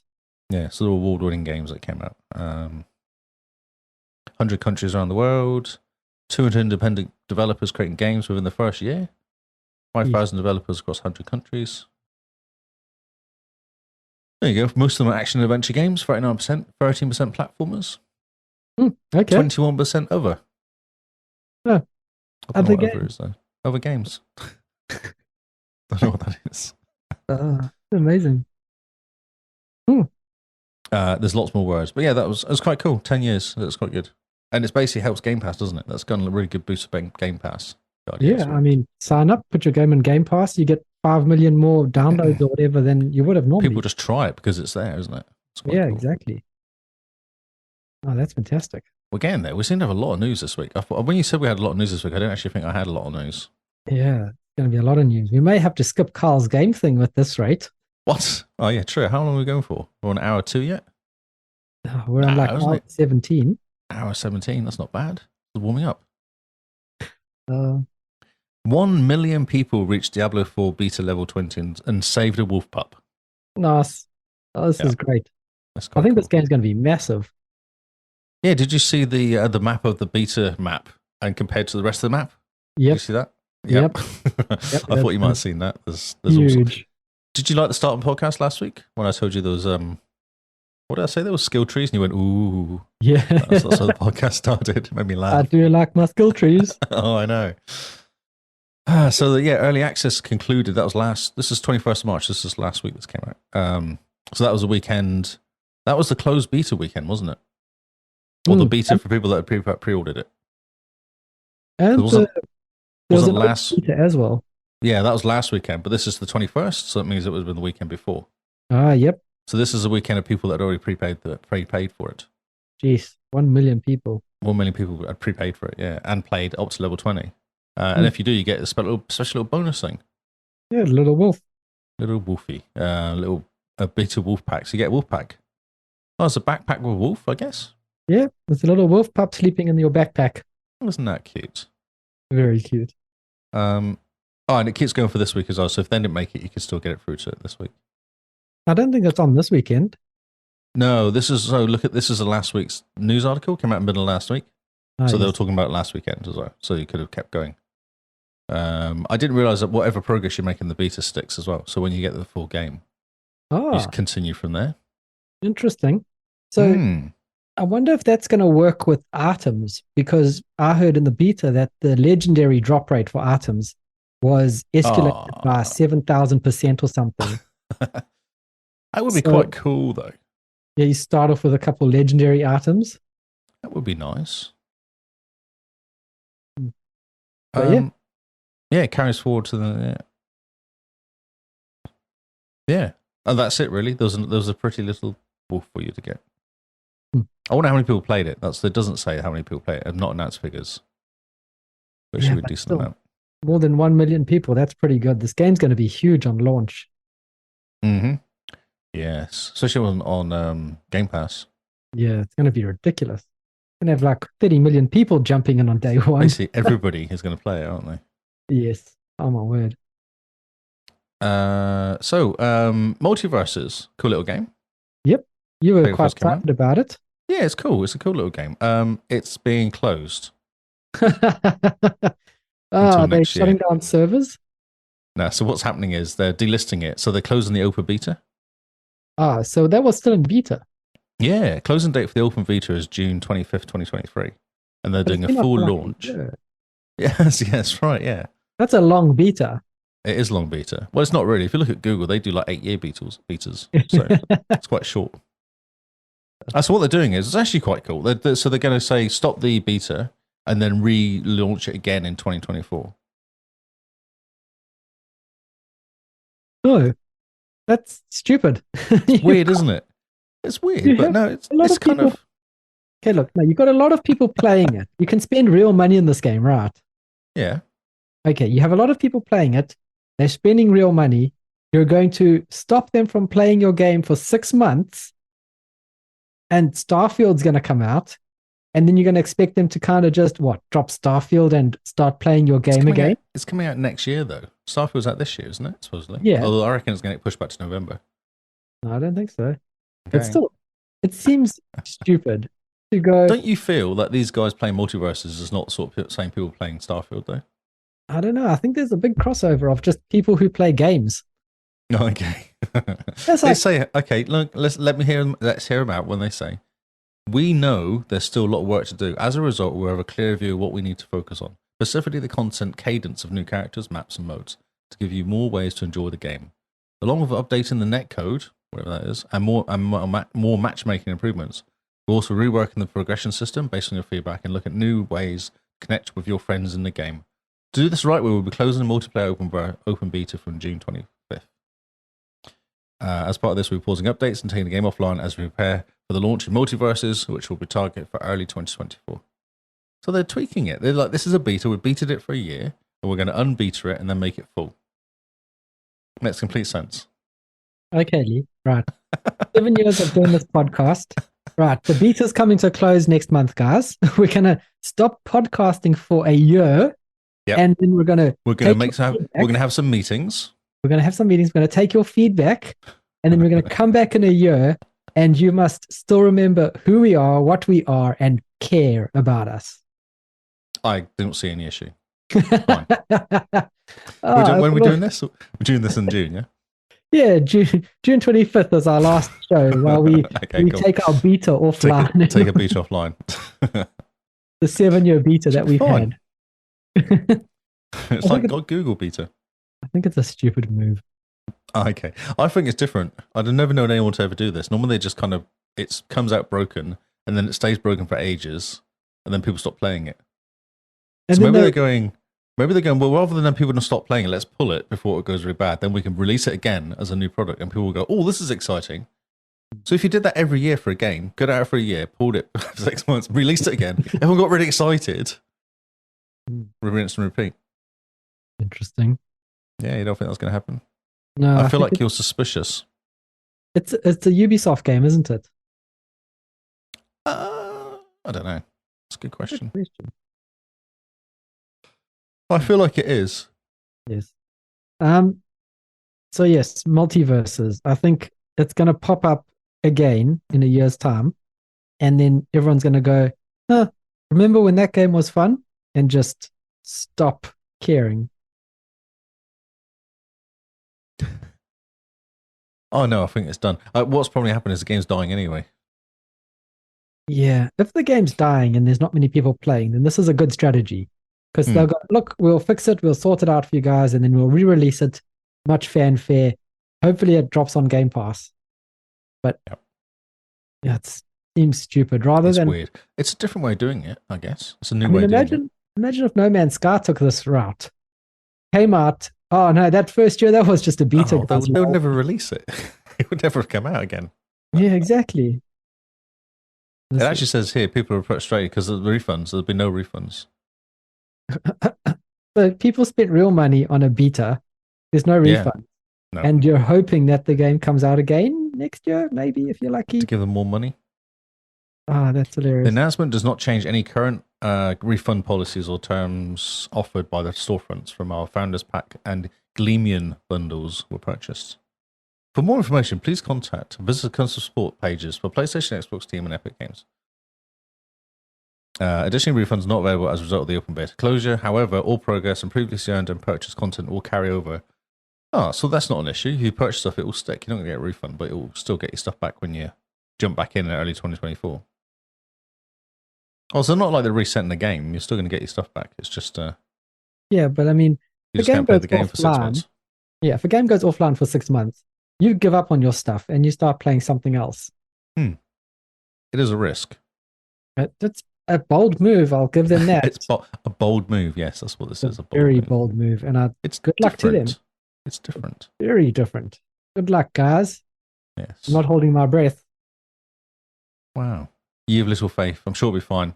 Oh, yeah. Okay, we'll talk next year. Okay, if it ever comes out ever again, yeah. Yeah. Or we'll instantly forget that this was ever the game. I know. This is what will happen. We'll just forget. And then it'll be like, oh, look, new game's coming out. Do we play this game? Don't know, maybe.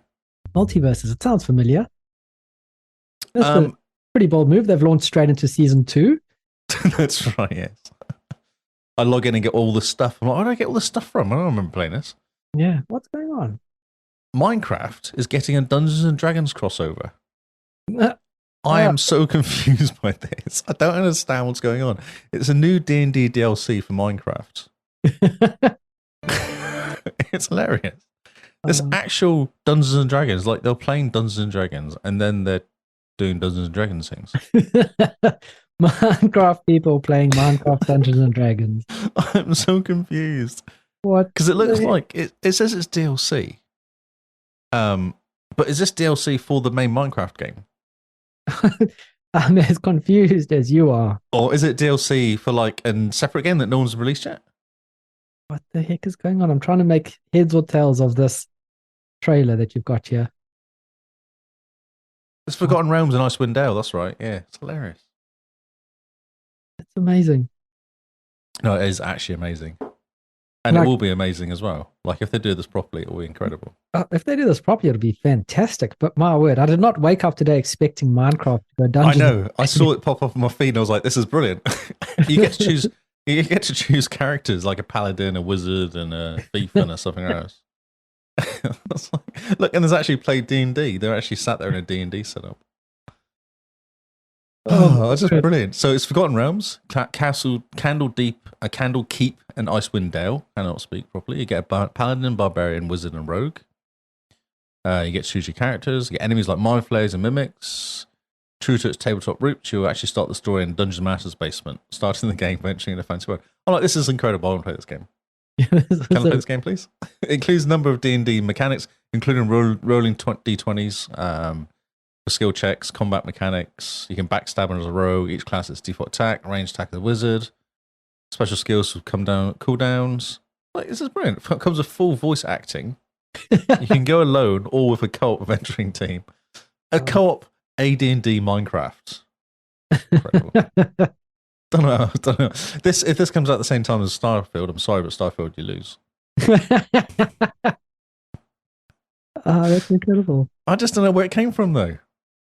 Oh, I don't understand. It just popped up on my feed. I was like, what the heck? What is this? Can I get it now? Spring 2023, it says, which is like now. Yep, that's coming soon. Where did it come from, though? I don't understand. They've partnered with Wizard of the Coast as well. Yes. Right. Like, it's properly licensed. It's properly done. They're not mucking around. No, this is a proper thing. Yeah. People have spent time on and Yes. made it a thing. And they put voice acting in like D20s, and you can choose to be a paladin or wizard. If you want to be a wizard, you can be a wizard. That's incredible. I know. I know. I was shocked at you. I was like, wow, this is amazing. I watched the video and went, yeah, it looks brilliant. It looks like Minecraft. Yeah. It looks D&D. great. Oh my word, this looks ridiculous. Yeah. So I'm thinking 4-player. Oh yeah. Paul, me, you, Simone. Yeah. D&D. Run around. Wizard. D&D. Yeah, I thought you'd say that. You know me. Give me my squishy warlocks. Squishy warlocks in the distance, shooting at stuff randomly. Yep. Dying. Sadly help. no clerics. Yeah, please help me. I've just died again. No clerics though, which is a bit disappointing. Amazing. Cleric racists. Oh, this is so funny. Well, that's something. It is, isn't it? Yeah. I was like, wow, this is incredible. Incredible. Good fun. That was, I don't know where the heck you pulled that out from, but and it's a random website as well. Like, I don't even know the website. Yeah, I was also looking at the website going, have I done this before? Yeah, no. It's been one of those days of randomness, random website people. So who was this? Oh, GameSpot. Oh, it was GameSpot. It was normal. But the video looked really weird. Different. It does look, the video looks a bit weird, doesn't it? It does indeed. Okay. I just went, wow. Yes, let's do that. Okay, so final story. Finishing with Forza Horizon 5. This is the reason I started playing Forza 5 today. Okay. I saw this story. There's a whole bunch. So what's happening on the 30th is the rally games coming out. The rally update, which is basically going to be like, I guess it's going to be like Storm Mountain. A bit like that. Yep, it looks pretty good. Yeah, but it will be rallying stuff. There's rally trucks and rally cars and stuff you get into it. So this article came out and it basically tells you what all the updates are going to be. Okay. It's weird. So what they've done, they've added anti-lag. You can actually add anti-lag to your engine to make you obviously not have any lag in turbos. Okay, you're going to have to explain anti-lag to me. Oh, so with turbos, it's a pressure thing. So when the pressure's not very high, the turbo doesn't kick in. So to prevent that, you have this anti-lag thing you put on, which means that they don't have any lag. So when you put your foot down, the turbo kicks in immediately. You don't have a lag. Yeah, that's it. Literally, this is what it says. Launch control assist for all cars. So this is actually quite cool. So what they're doing is they're saying, so if you basically enable launch control, and then you because how cars have launch control buttons now, the modern kind of sports supercars have launch control buttons. Yeah. You put it in launch control, and you hold it at 5,000 revs. You put your foot on the brake, and you press launch control, and as soon as you take your foot off the brake, it does all the electronics, and then it makes you start really quickly. Mm-hmm. So you don't just. So rather than you sat there like hammering the accelerator, it does it with the computer. So they're adding it to all the cars. Oh, nice. I thought that's really cool. So all the drag racing you do, everyone gets launch control, and then it's just it's actually a timing thing rather than being useless. Because that's kind of, it's all about timing, isn't it? Launch control. And then all the cars are adding rally parts, so they're adding a whole bunch of cars here. The old RS200, which is great. GT70. There's Fiestas, there's Fords, there's Honda Civic Coupes, there's Hoonigan cars. There's a whole bunch of cars being added here. Rally parts for cars. Cool. Change in tire profiles as well. Oh, okay. Lots and lots and lots. It just keeps going and going and going. Wide body kits with the old 97 M3 and the 2008 M3. Okay. A whole new radio station called Epitaph. Ooh. Epitaph, I guess it is. Epitaph. That's the one I listened to in Horizon 3 and 4. Oh, okay. So this one's coming in with 15 new tracks. Cool. I don't know any of the... Oh, Offspring. Oh, yeah, Offspring. Oh, yeah. Offspring. And Pennywise. No, And Bad Religion. Oh, okay, and great. Architects. Architect? I don't know if they're Architects. Oh, yeah, I like Architects. I almost went to one of their shows. Oh, cool. So there's some props. Rally prop pack. Don't know what that is. There's event neon light decorations and neon cube collectibles. There seems to be some sort of nighttime thing happening on the same time. Okay. Midnight racing or something that's happening. I'm a bit confused by. I'm going to jump in tomorrow and see if I can find it. We do like midnight racing. Midnight Racing. Steering wheels on new settings. Got steering rotation and lock. So that's basically for the steering wheels. They're changing the steering rotation, the lock modes, but there's a whole bunch of stuff you can do for controlling it. PC gets NVIDIA DLSS 3. Mm-hmm. Is that good? RTX the 4000 series? Yep. DLSS is very good. Very good. Okay. Additional track in the festival as well for 2 rally adventure events. So basically, because of the rally stuff, that's what's happening. Yes. There's a new map called the Sierra Nueva. Nueva? Nueva? Yep. New campaign, obviously, kicking in with the rally king. There's new Horizon Rally and race modes, and 10 new cars. Won't bore you people. It's just on comicbook.com, this whole thing, so I'm not going to bore you all. There's new races, 8 road races, 8 dirt races, 8 mixed races, night only, which is quite interesting. The mixed services are quite cool because the car, you kind of set it off with a grip, but you don't really want too much because you're going to go on dirt, so it's kind of, got to set them up. There's 3 ambassador races. I'm not sure what that is. Oh, okay. And obviously the Goliath event, which is always the one that's like 10 minutes. Yep. And really hard. And then there's 20 PR events. So there's 5 speed traps, 5 speed zones, 5 danger zones, and 5 drift zones. Improved deformable surface included rugged sand roads interwoven with pre-deformed tire tracks. I'm guessing what they're saying is there's going to be like holes in the road, which were there by cars beforehand. Mm-hmm. Which can make it really hard to drive on, I guess. And if you don't drive on that bit, you get chucked off. There's 27 adventure achievements, rally achievements, which I guess is Xbox achievements. Yep. Then accolades, which is how they do all the is basically in-game achievements. And then this Midnights at Horizons series feature available from the 30th of March to the 27th of April. All players. Extended nighttime exclusivity for this series. Neon light decorations in the aerodrome. There's a whole bunch of stuff you can do some decorating, I guess. I don't know. Nice. I like the neon under the car. There you go. Yeah, a drone show in the aerodrome and around the Horizon Badland Festival travel point. And then some collectible cube. And there's some new cars as well. This is a massive, and this isn't a normal. Like, well, it is. It's for the DLC. Yeah, but this is just update 28. This is not even like a new release or an expansion or. It is. It's for the DLC. It's for the rally DLC. So it is. But the only rally bit's only at the bottom. Oh, it's all this bit here. So there's still half a page full of stuff, and then you got all the rally stuff. And that's only if you got the DLC. All the rest of the stuff is even if you haven't got the DLC, you get all the other stuff, like the extra cars and the body kits and stuff like that. The anti-lag stuff was all for anyone. I had the option today to turn on anti-lag when I was playing. Or send me emails going, "How this is how you do it." Interesting. That's pretty impressive. There's a lot going on. A lot going on, yeah. So I just thought, well, that's interesting. There's an update, and then start reading, going, "Oh, no, this is an update. This is like a proper update." That's a decent sized update. Yeah. That's the news. Whoa. What news? Wow. I'm exhausted now. Yeah, I can imagine. Jeez. That's like an hour and a half of news you just went through. At least an hour of that was Activision-Blizzard nonsense. Activision, yeah. Okay. Well, in the effort of making things speedier and more exciting, I'm going to go through Carl's game thing very quickly. Okay, give me a second. So this does not allow Lee to fall asleep.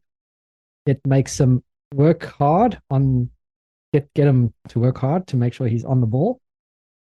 And it also makes sure that the listeners and anyone still watching us, poor souls, I know. We lost everybody. Yeah, everyone is just like, I'm out. It's too late. I'm done. Activision. Don't want to talk about Activision anymore. Tired of Activision. Why do these guys keep talking about Activision? Who is Activision? A good question. Why is Activision? Why is Activision? Indeed. Why indeed. Right. Carl's games thing. Going to be nice and quick. So these are games that are being released from March 27th to the 31st. And I need to remind you, Mr. Lee, that this is part of Microsoft's, there's been 2 million games being released in 1 month type effort that they're pushing for. So there's going to be a lot of games, a lot of bad games. A lot of dross. A lot of bad games. Hopefully some good games for April Achievement Challenge. I mean, In order to be a True. good game for the April Achievement Challenge, it just needs to be quick and have 1,000 game. points. Yeah, that's right. That's the only condition, really. So yes, and hopefully these are some nice new games as well for April Achievement Challenge. So the ratio is nice and high. We can hope. That's what we're hoping for. So kicking us off is Runbeam Galactic. Excuse me, sorry. Okay. Lee's just choking on his excitement. I know. I need to lubricate. Yes, Runbeam Galactic. Run, jump, and roll your way to new high score as hazards and bonuses pop up all around the planet. Step into the shoes of Runbeam, an astronaut who landed on a hazardous planet that tries its best to kill the intruder. So this is a different take on a puzzle platformer in that the whole map is round as in a planet, and you're basically just running around the planet in a circle, collecting things and avoiding giant lasers. I would love to show you, but oops, something went wrong. Please try and reload the page. This is a secret. Yeah, it's kind of pixel arty graphics. Looks like it could be a phone game where you tap the screen to jump. I wondered that, yeah. Yeah, that's all it is. Moving on. Do you ever want to be a chef, Mr. Lee? Do you want to cook in kitchens? And do you want to serve food? Because now you can. In Chef Life, a restaurant simulator. I mean, the graphics look pretty decent for a simulator game. Actually, doesn't look too bad, yeah. Doesn't look too bad at all. So, in Chef Life, a restaurant simulator, you take the reins of your dream restaurant, choose and customize dozens of kitchen components, cooking surfaces, food processors, ovens, etc., to build your dream kitchen. Before firing up your burners, organize your team, and manage your supplies to obtain premium ingredients that would impress the most demanding of gourmets. That word makes almost no sense. So you buy stuff for your kitchen. That's nice. To make food for people that complain a lot. Indeed. Its graphics remind me a lot of that kitchen simulator, cooking simulator, I think it's called. Ah, see, I was thinking it looks like The Sims. Ah, yes. Like Sims 4 looks it. Yep. Next up is Kingdom Rush Frontiers, supporting Xbox Play Anywhere, which is quite cool. Bigger and badder than ever before, Kingdom Rush Frontiers is a whole new level of the furiously fast, enchantingly charming gameplay that made the original title an award-winning hit. But, oh, yeah, this game. Yeah, it's tower defense, isn't it? I don't know, no idea. I'm waiting. Microsoft still cannot do video. It really bugs me. Everyone can drink now. Right, no one can drink. Everyone have a drink. Microsoft Video failed. Looks a bit like Settlers 2, almost. Yeah, but it's tower defense. It's basically just cartoony tower defense. Could be quite a nice chill game, but yet again looks like a phone game. Oh yeah. Yep. Nothing much exciting there. Next up, probably the biggest highlight of the whole list, we have the show MLB 23. I played number 21 of this. I don't think I played number 22. It's actually quite cool. It's quite a cool game. Yeah, it's quite nice to have a baseball game on Xbox. Yeah. It works quite well. Like the controls are easy enough to work out. I think I won my first game just about by like 2 runs or something. Like it was pretty close. Wow. So it took me a few innings to work out. Okay. Rounds, I guess you call it. Rounds to work out what I was doing. Yep. Yes, that sounds right. It's words. Yes, words. Yep. The MLB The Show 23, it's available day one on Game Pass. It replaces MLB The Show 22. So if you're still playing that, hurry up and finish it. It's basically a good baseball game. Looks really pretty. If you've played NFL 23, then its graphics look similar. It's got that whole, sports game look to it. Yeah, it's easy. Like the controls are nice and easy as well. You don't need to be a baseball expert to work it out. Obviously, it does help if you know what a curveball and a fastball is and stuff like that, but it doesn't matter too much. We could just be like me and just jump into a game and know nothing about it and just go, oh, this is actually quite fun. Yeah. Okay, next up is a game that was previously an PlayStation exclusive. Ooh. It is Sifu, SIFU. And it's optimized for the Xbox Series, which is quite exciting. In Sifu, You will ponder the value of life and revenge as you hunt down your family's assassins. Dun dun dun. Apparently, the combat is very satisfying in this game. It's like a first-person ninja simulator, if I remember correctly. Yeah, it looks like a punching thing going on. Yeah. But it's all very ninja simulatory, quite exciting, really cool graphics, kind of cartoony style. Been out for a year on PlayStation, got rave reviews. But it's pretty good that it's actually coming to Xbox. I was quite excited when I saw it on this list. It looks cool, actually. I really like it. It's got a really interesting look to it. It does look really cool. And I believe it's coming with a photo mode, which it doesn't have before. But who knows? I don't understand the age thing. I'm sure there's a reason behind that. I don't think so either. Because all you're doing is fighting. Yes. Which is pretty normal for games these days. Good fight. Yeah, but it doesn't look like there's any kind of... I don't know if this is because of the trailer I'm watching. But it doesn't look like there's any kind of walk around talking. No, I don't think there's any walk around talking. I think it's just action. It's literally just fighting. Yep. Have, stick, will, poke. Next up on our list is Dredge. You know, it looks a bit like Sea of Thieves. It's got that kind of look to it, Sifu. There's a bit of that Sea of Thieves kind of cartoony look. Yeah. It's a really cool assassin-y game. I like it. Don't you want to be a kung fu master? Yes, always. That's what the kids are calling it these days. Okay, let's move on to Dredge. You captain your fishing trawler to explore a collection of remote isles and their surrounding depths to see what lies below. Sell your catch to the locals and complete quests to learn more about each area's troubled past. Outfit your boat with better equipment to trawl deep sea trenches and navigate to far off lands, but keep an eye on the time. You might not like what finds you in the dark. Ooh. Dun, dun, dun. Scary. It's got very cool graphics. This reminds me of Call of the Sea in terms of its graphics. Yeah, but even what was that one with the fire? Oh yeah, the one that you played recently, isn't it? Firewatch. Firewatch, yeah, it's got that sort of feel to it, that cartoony feel to it. Yeah, that kind of cartoony, cel shaded feel. It looks very cool. And I did have a sneaky look at one of the early reviews for it. Apparently, the story is quite emotional and makes you actually think about life. Ooh, okay. Let's not play that. I don't want to think about life. I don't want those emotions. Some people like having emotions and thinking about life. No, don't do that. And these people will be playing this game. Dredge. It's got smart delivery and supported on and optimized. It looks cool. I like it. It does look cool. Looks like a perfect Game Pass game, actually. Yeah. Mm-hmm. Oh, look. Next up is, of course, the Forza Horizon 5. Look at that. How we're linking our stories together. Yeah, indeed. Forza Horizon 5 Rally Adventure. It is currently $18 with Game Pass. It's not too bad. I mean, what can you say? It's Forza Horizon 5. Looks beautiful, plays wonderfully. If you've played Forza Horizon 4, you know what you're getting yourself into. If you played the Storm Mountain, or what's the other one? Yeah, there was two, wasn't there? Came out. There was a drift thing. Yeah, I feel like there was a snow one that came out, and there was Storm Mountain. There was another one as well. Yeah, the snow was in number 3, and in number 4 was the island with the electricity in the sky, the lightning. Lightning, that's right. Yeah, that was Storm Island.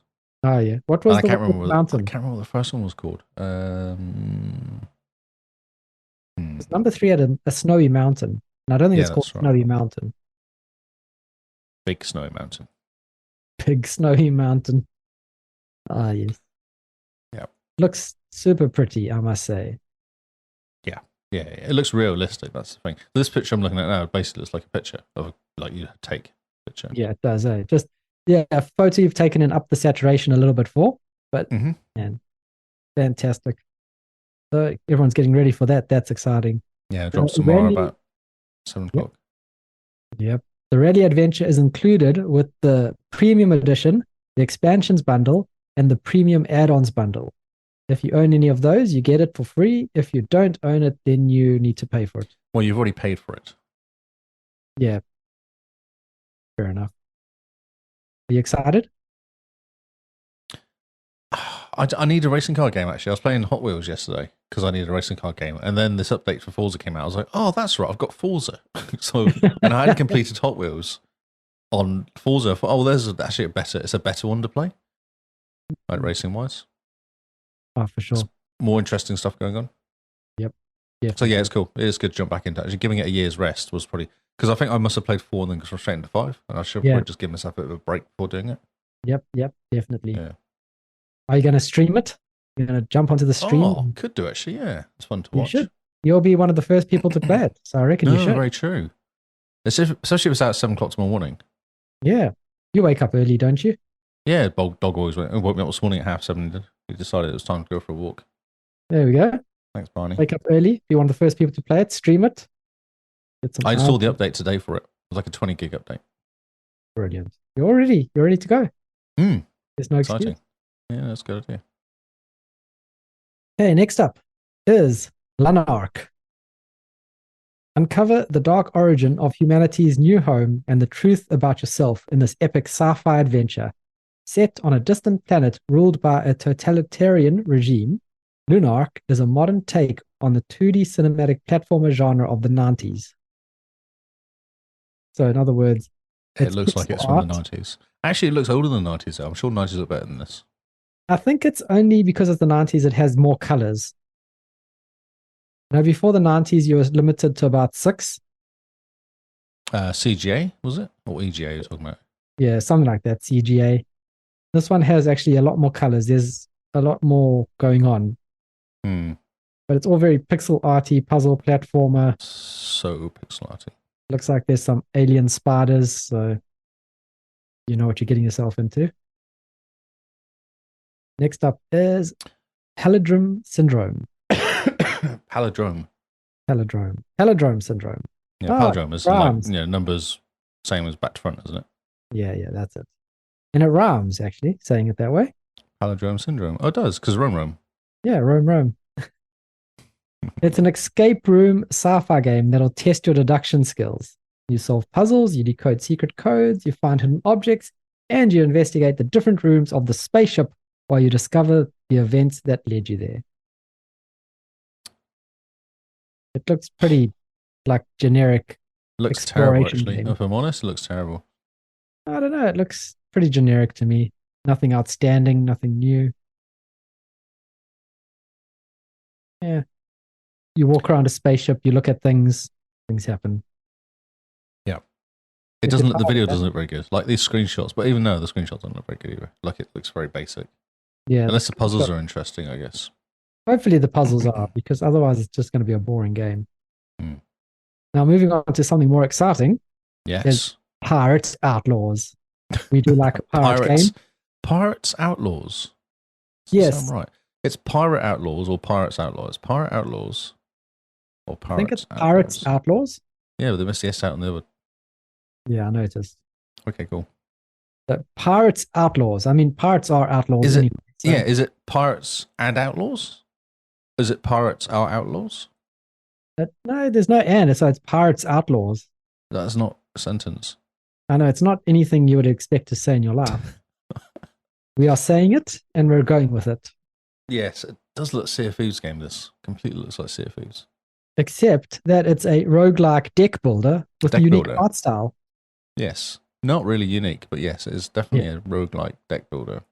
It is a deck builder game, which looks like it could have been a phone game, actually. Got nice big buttons everywhere. The cards take up the screen so that you can read it.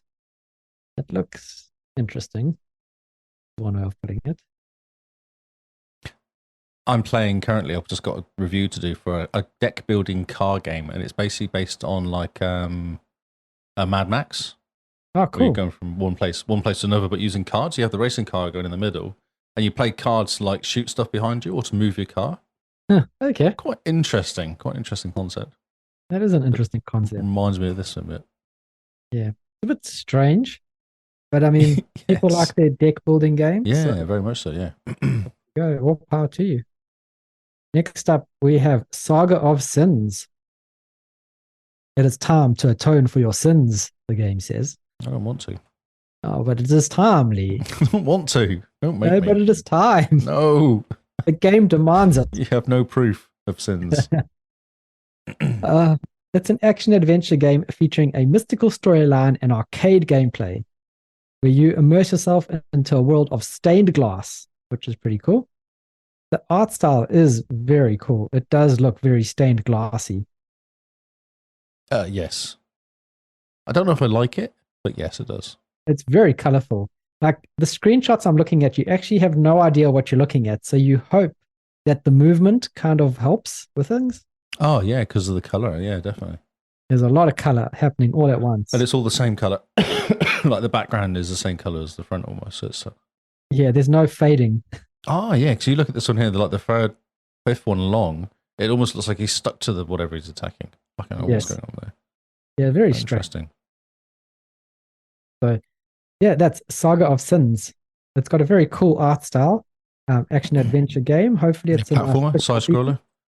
Yep, platformer, side scrolling platformer. You attack things. It looks like they've taken a bit of inspiration from Pentiment in their setting. Yes, very much so. Just the way they use the words, yeah, the layout. Okay, let's move on to Tales of the Neon Sea. It sounds very familiar, doesn't it?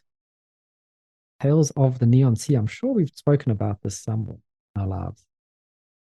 Either that or it's not a very original name. Yeah, possibly that. I don't know, actually. So, Tales of the Neon Sea, you take on the role of Rex, veteran cop turned hard-boiled detective, as you investigate crime in a future cyberpunk world. Oh, and the magnificent city blots out the sun. I really like this for some reason. I don't know why. There's something really nice about this graphics. It's bits, but it's slightly higher bits than normal. Yeah, very high pixel art, basically. But it looks really cool. Like the backgrounds are really cool. Yeah, everything looks really nice. It looks very cyberpunky. I really like this. Interesting. Now, I hope you're ready to drink because this is here we go. A retro style drink, pixel art drink, adventure set in a fully realized cyberpunk cityscape. Not I drunk. mean, it's it ticks all the boxes basically. Only $20. Pretty That's interesting. cool. He quite likes the look of it. It looks a bit too pixel art for me. Reminds me But of it's almost Monkey Island-ish. Almost Monkey Island-ish. Like not obviously OG Monkey Island, but it's just that step up from normal pixel. Yeah, I know what you mean. It's lots of little pixels instead of just being like your person is 2 pixels big. Yeah, I really like all the backgrounds and everything. The detail in the backgrounds is quite cool. Yeah, it does look pretty good. It's good lighting as well. Like the lighting's not pixel. Yeah. Yep. No, So that's good. I think that's probably what actually helps it is having not pixely lighting. It's actually just normal lighting with pixels. Actually, that's a good point. Yes, that the lighting probably does help make it look a whole lot better than it is. Than it is. Adds to the effect. It looks better than it is. Okay, now this is a contender for an April Achievement Challenge game. Oh my god! This game is. I'm so proud. I've never played any of these games. But Lee, you have to experience them at least once. I don't really want to. I bet you should. Everyone convinced Lee that he has to experience one of these terrible games at least once. The birds that can't fly properly upside down or something, isn't that? Yes. We're talking about Airy, and this is Calm Mind 3. So now they've reached number 3 of the Calm Mind Airy series. Oh, my word. You play a bird collecting feathers, flying around things. The music is repetitive. The bird flaps its wings on a random schedule, so it doesn't actually look like it's flying. And there's not much else you can say apart from it's half an hour to do 100% this game. It's made to be calm and relaxing, but if you listen to music, the music of the game, after 5 minutes, it just loops, doesn't it? You just end up wanting to be calm somewhere else. So maybe you should play like some, I don't know, some thrash metal or something like that, or maybe a bit of Offspring or something like that. Like put something on that's really hectic. While your bird just gently floats around, and maybe it'll make your mind think it's better than it actually is. Maybe. But I mean, you could also take lots of drugs and play this game and think it's better than it is. Maybe that's the way to go. So from bad to worse, this next game is no. Formula Retro Racing World Tour. I mean, the name tells you exactly what it is. Retro. It's like I'm in the 90s again, sat in one of those really bad racing car games. Yep, one of those old arcade games. Yeah, where everything is square. Yep. And you never quite have enough time to complete the stages. So you get like 3 stages out of the lap and then you never have enough time. Mm-hmm. It's a racing game. It's retro, so I mean everything is square. I don't know what else I could tell you. No, you've summed up the game correctly, yes. Yep. Yeah, that's about it. You're impressed, I can tell. Oh my word. Like I'm just looking at these games and I'm going, no wonder they're wanting to release them all at once. It's just get them all out. I've moved on. Yes. This next one is Guns in Runs. Which sounds like you have a gun and you're running to the bathroom, but no. I see. I was going to make that joke. And I thought, no, that's really immaturely. I'm not going to make that joke. Luckily, I'm here to not be as So this posh. game is basic Commander Keen, sorry. Commander Keen 5 or something like that, or Duke Nukem. Duke Nukem game. Yeah, the first. This reminds me of Duke Nukem. Puzzle platformer shoot 'em up type thing. The before it 3D. Yeah, before 3D. But this looks exactly like Duke Nukem. It's incredible. Yeah. Lots of colors and not many pixels. Yes, and just don't get attacked by anything because you'll die. Get attacked. So let's move on to Infinite Guitars. And I wish we could find some pictures for Infinite Guitars. It's available on day one. That's all we know. It's on Game Pass, Infinite Guitars. The Metal War machines have reawakened, and only your electric guitar can turn their technology against them. Gather up your party, tune your favorite acts, and get ready to rock in Infinite Guitars, a rhythm RPG featuring vibrant anime-inspired art, adrenaline-fueled mech battles, and a blazing original soundtrack. Playable on cloud, console, and PC. What type of game is it, Lee? What did you find for us? Oh, so it's a it's a rhythm game, literally a rhythm game. So when you're playing, you run around places. When you do attacks, you play guitar, so you hold buttons. I've got a video showing now of it. Okay. So it's literally a rhythm game on your Xbox. Okay. And if you do, so one person has just ripped his arm off and then he's shooting things with it because he's playing. He played the right tune or whatever. And if you hit perfect, you get better attacks, I guess. Ah, yes. Amazing. Yeah. So if you're into rhythm games, this could be for you. Yeah, it's got quite an interesting anime style. Yeah, I like it. It's like a cartoon. It's like a Saturday morning cartoon style. Yeah, Saturday morning cartoon. Everyone's rocking out with their guitar. Yep. Who knows what's going on, but okay. Might be a nice quick completion, hopefully.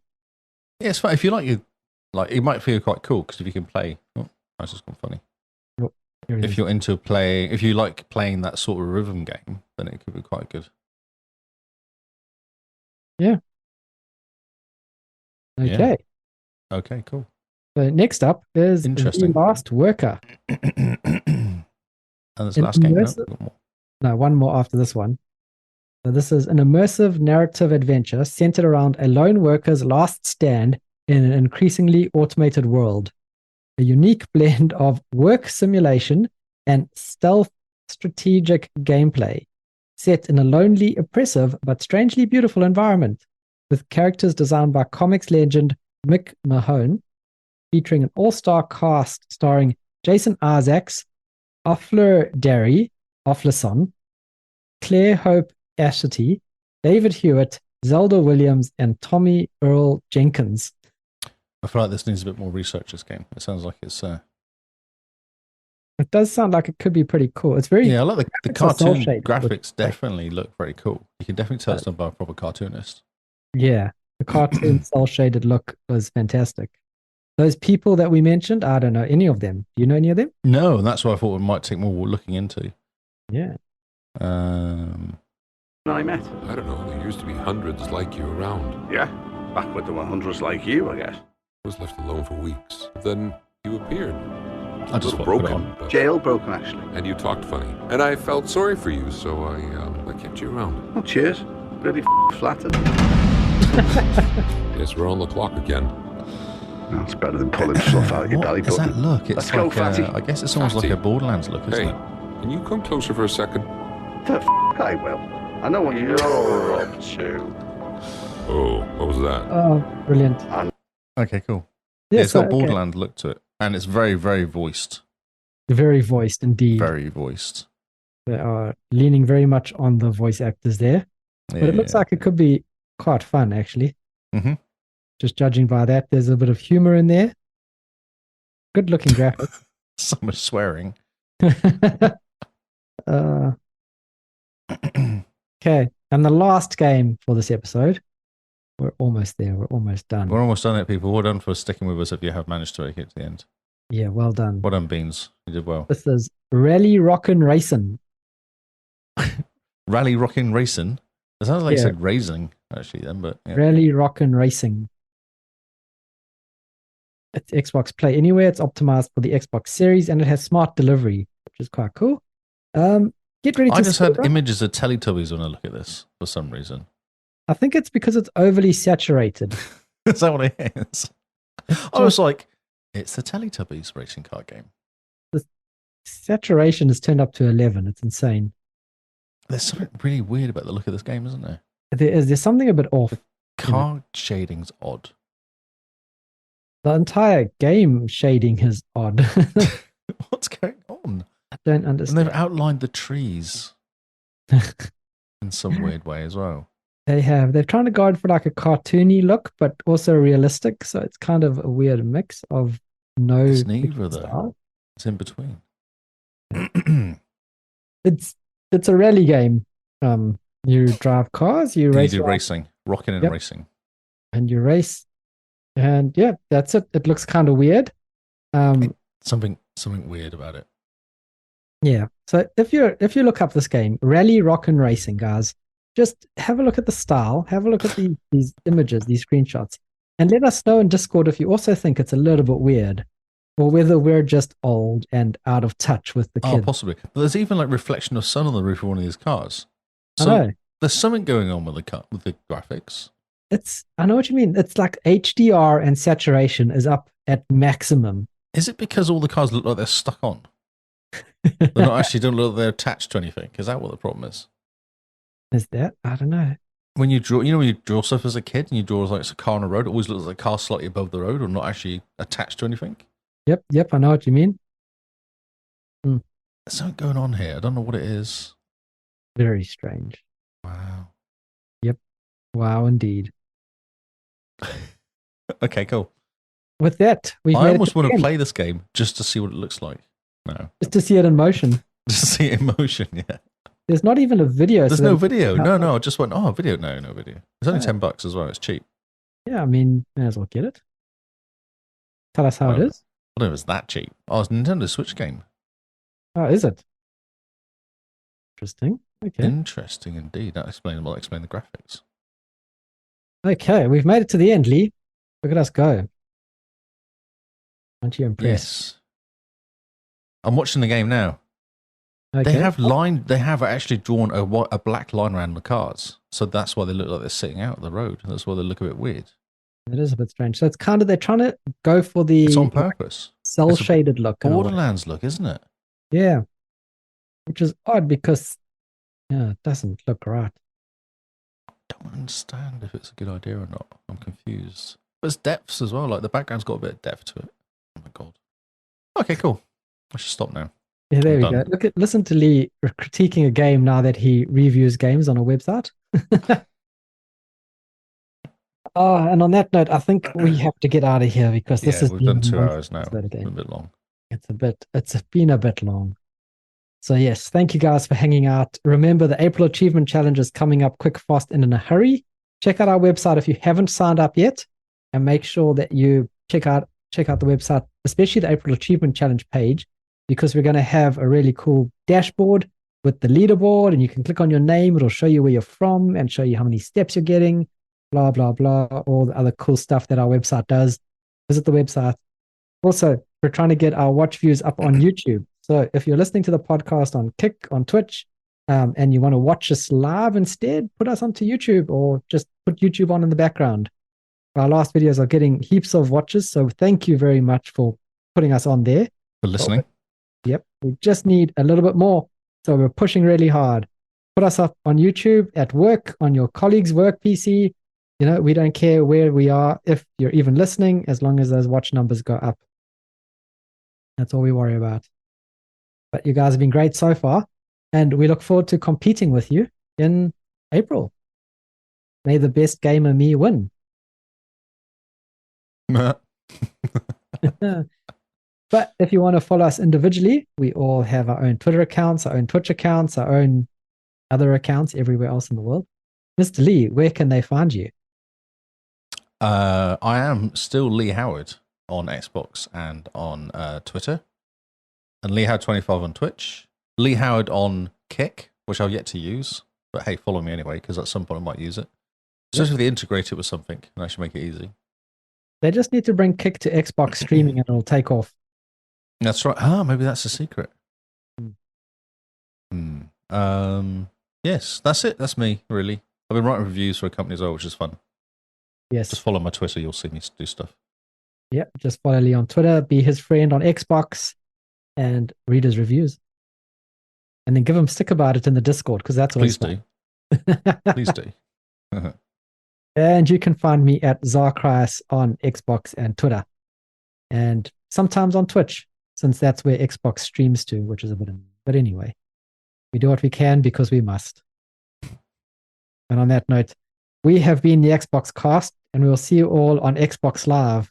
From a Monster News Show, goodbye and good night.